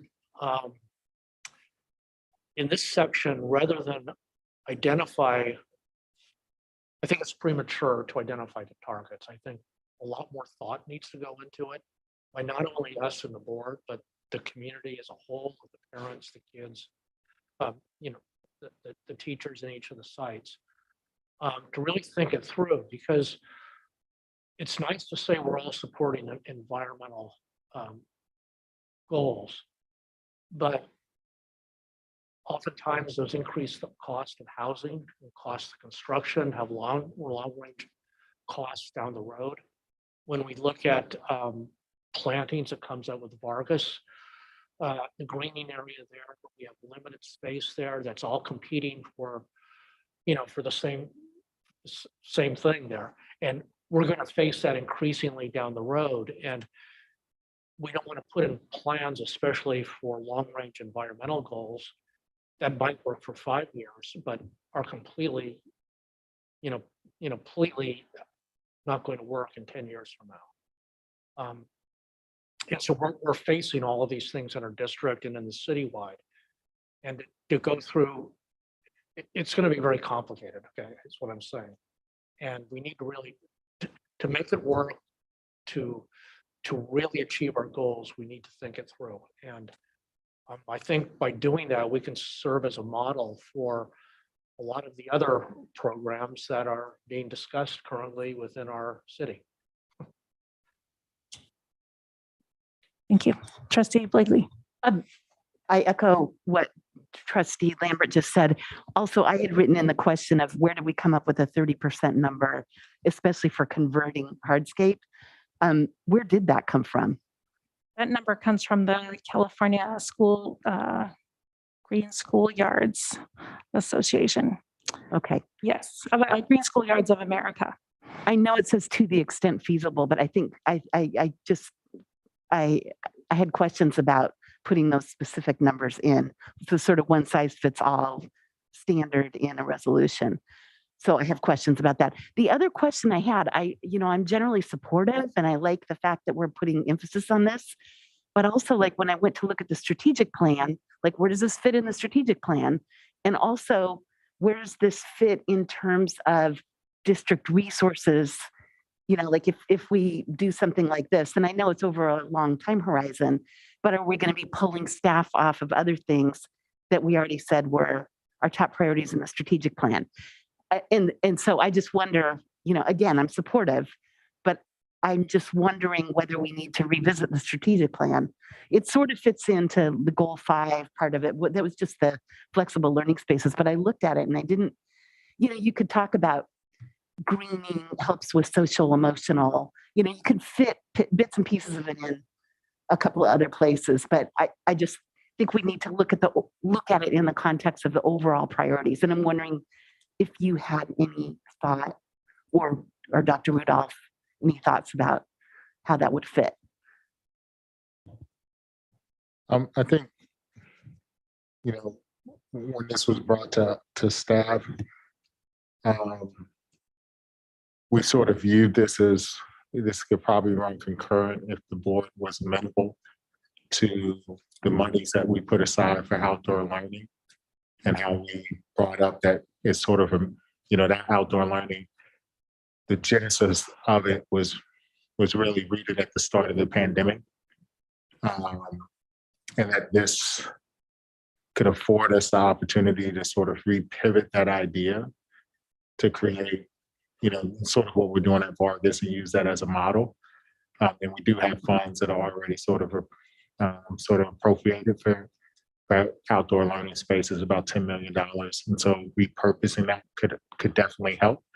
And if we looked at it from a standpoint of the flexible spaces are not just about, a traditional outdoor seating area, but instead, that the learning is sensory walks and other things, and we're trying to reduce that.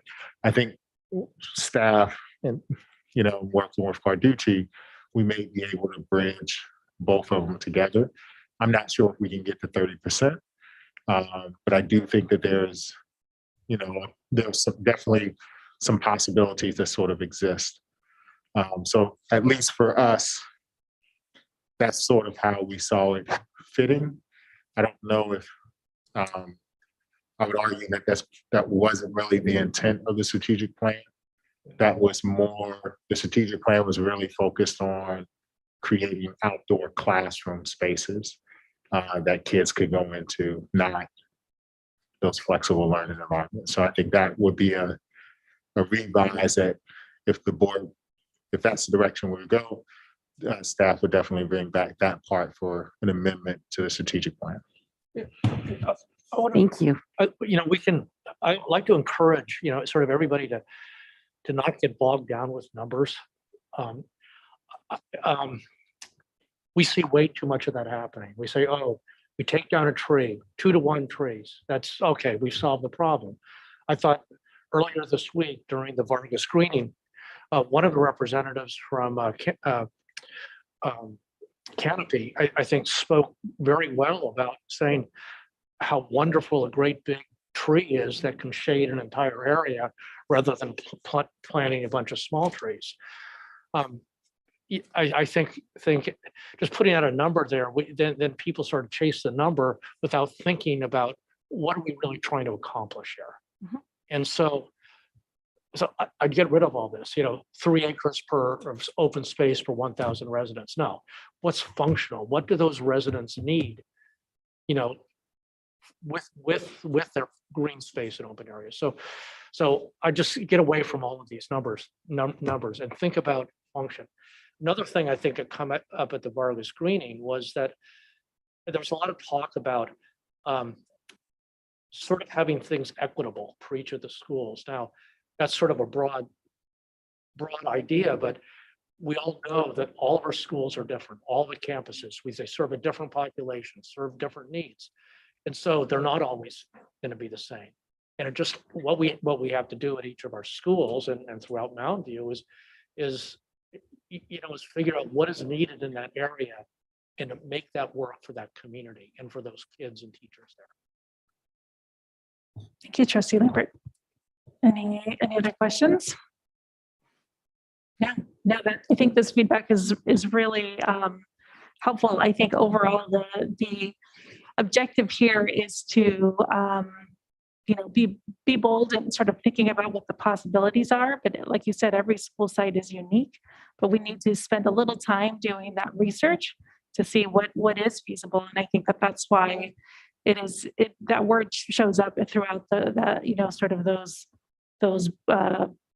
goals or those action items around, let's see what's possible at each of our school sites. And I think with the understanding that we do need to think about future growth, and we do need to figure out how we will accommodate students, and we need to treat each of our schools differently. But I think it's an opportunity to sort of take some action after through this Vargas experience. We are, I think, unanimously what I heard when I went back to watch the meetings was, we all want more trees. We'd like to see this done at other schools. If we say those things in our board meetings, we need to make sure that somehow they're done. We do something about it instead of them just living in our video. If we don't, make a statement and set some goals and think about how we're going to begin the work, then it'll never get done. So I think this is an opportunity, I think, to just to say, we're really going to do that. And maybe we're not going to do it in 3 years. Maybe it'll take a little bit more time, but let's at least get started on doing the research of what this could look like to see if we can reach that ambitious goal of 30%. And maybe that's not going to happen at all of our campuses, but it may be something to strive for potentially. But I think our district does have to do some research and spend a little time looking at each of the sites to see if it's actually feasible. So I appreciate the feedback. Okay. Let's go to public comments. If there are members of the public that would like to comment on this item, please raise your hand in Zoom.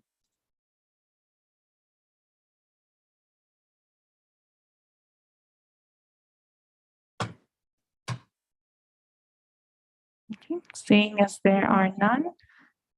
Oh, yes, the comments. Yes, Trustee Jing.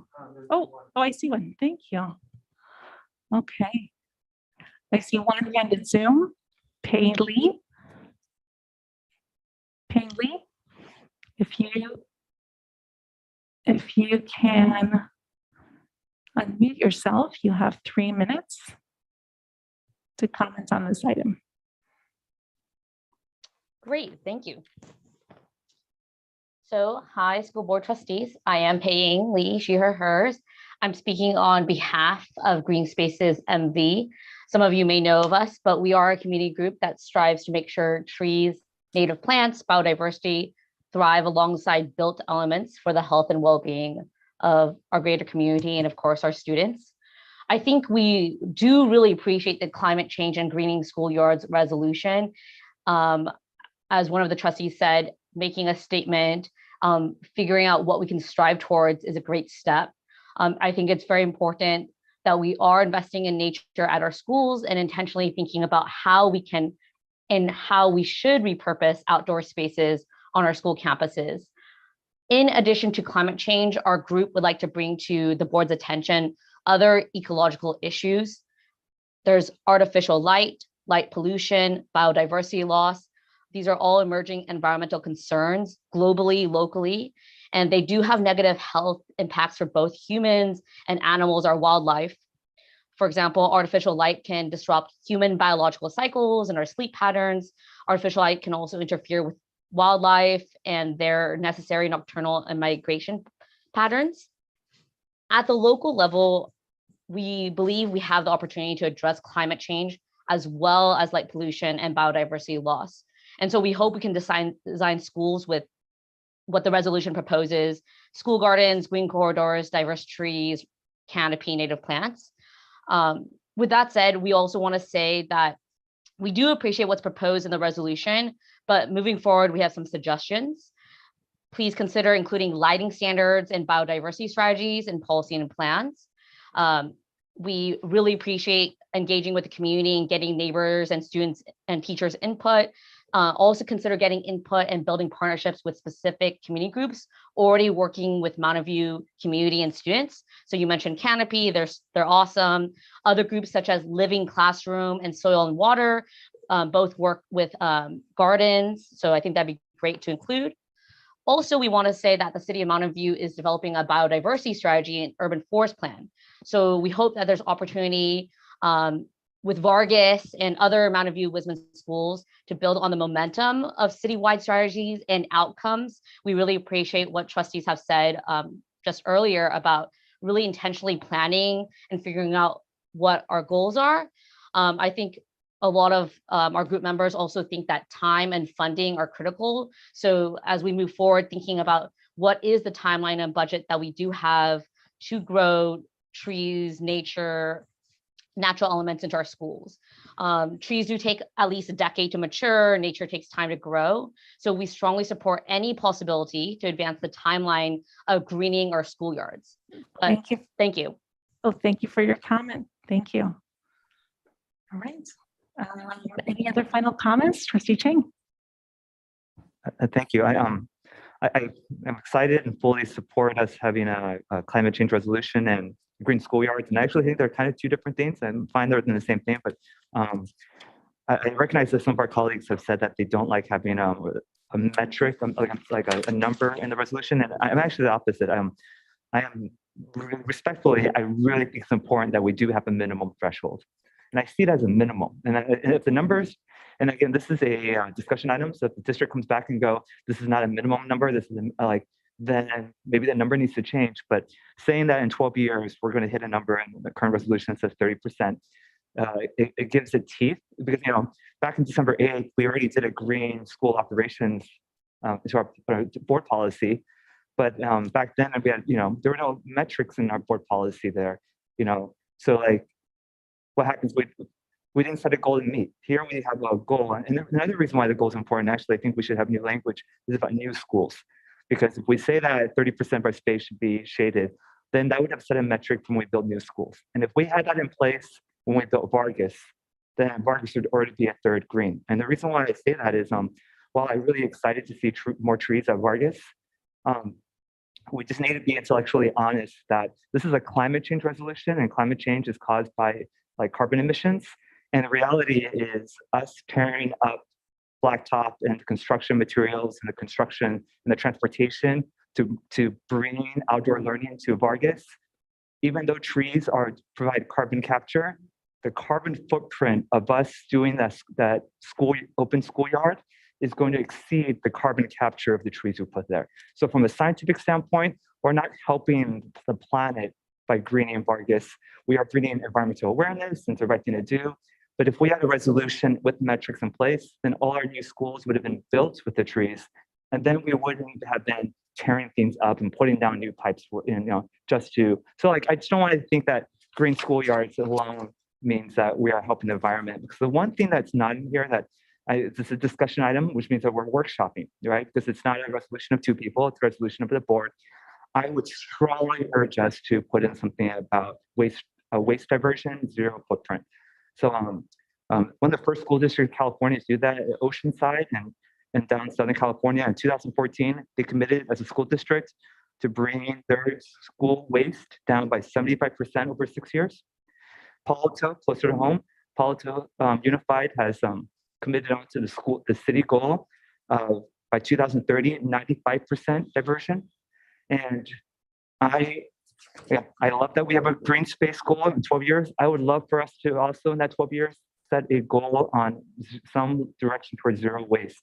Because this is so much language about how important climate change is, yet green space isn't going to be our biggest impact on our carbon footprint. Our biggest carbon footprint are the solar panels that we already have. That's great.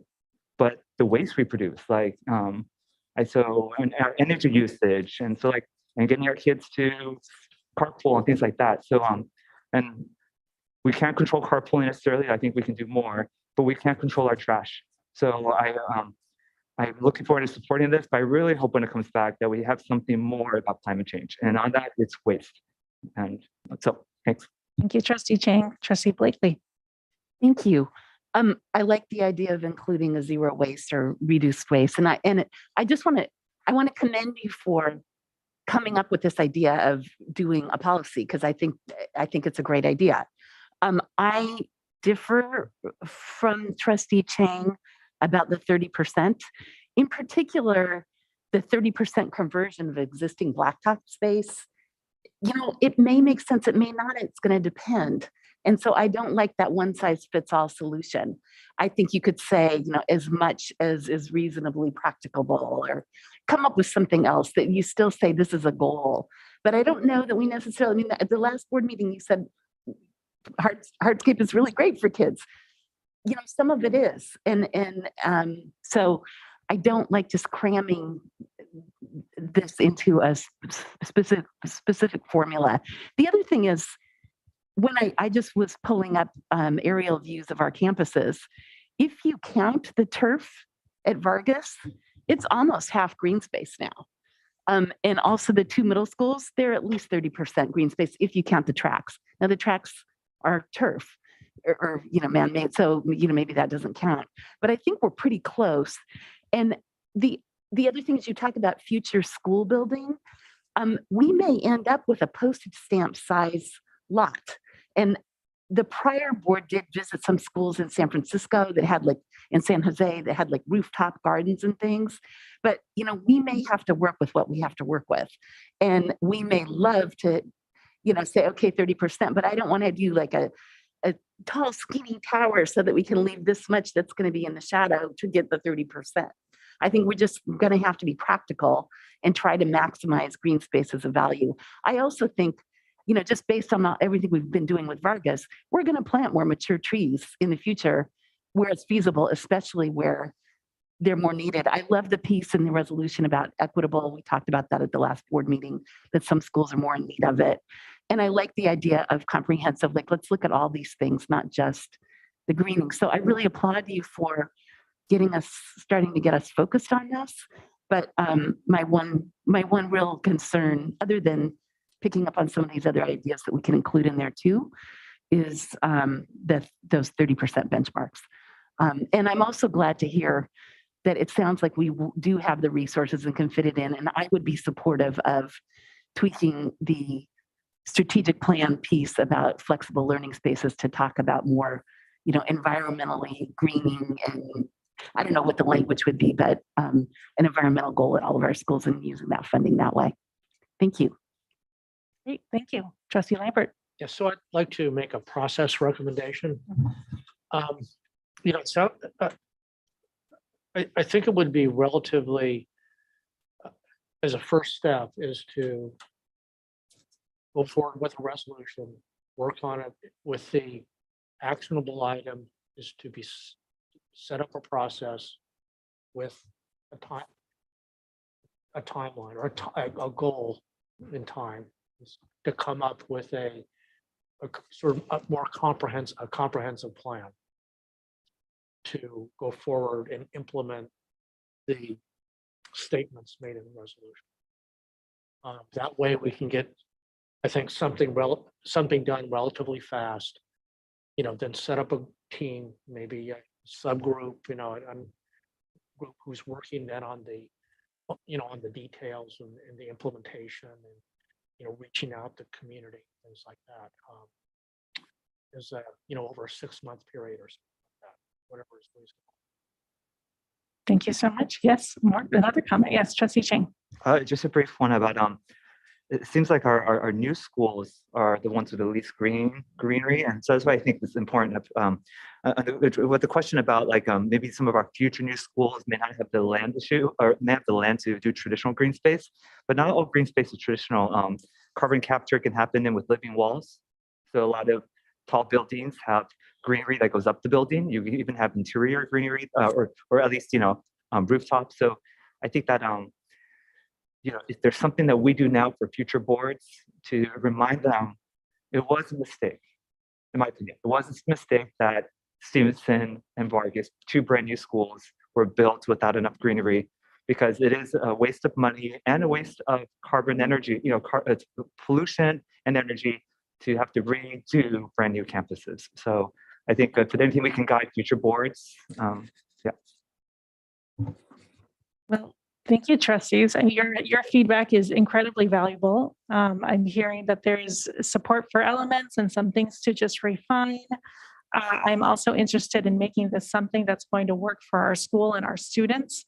So I'm going to take that feedback, and somehow I know we have Trustee Conley who's away on maternity leave who helped put this together. So somehow I will be supportive in the process of coming back and having something for our school district to sort of be the guide rail towards becoming more green at all of our schools and more environmentally literate. So this feedback was incredibly helpful, and I appreciate your collaboration on this. So thank you.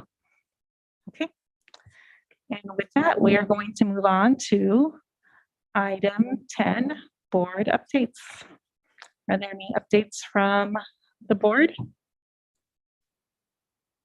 Okay. Then in that case, then we will move on to items for, well, we still have this on my list, the items for future agendas, although we're handling those a little bit differently, but there's nothing else to talk about during this part of the meeting. So I'm going to move on to future board meeting dates. We have February 9th is our next meeting, and then after that there's a stretch. We'll go on until March 2nd, and then so forth. The dates are listed there. Okay, and with that, at 9:10 p.m. we will now adjourn the meeting of the Mountain View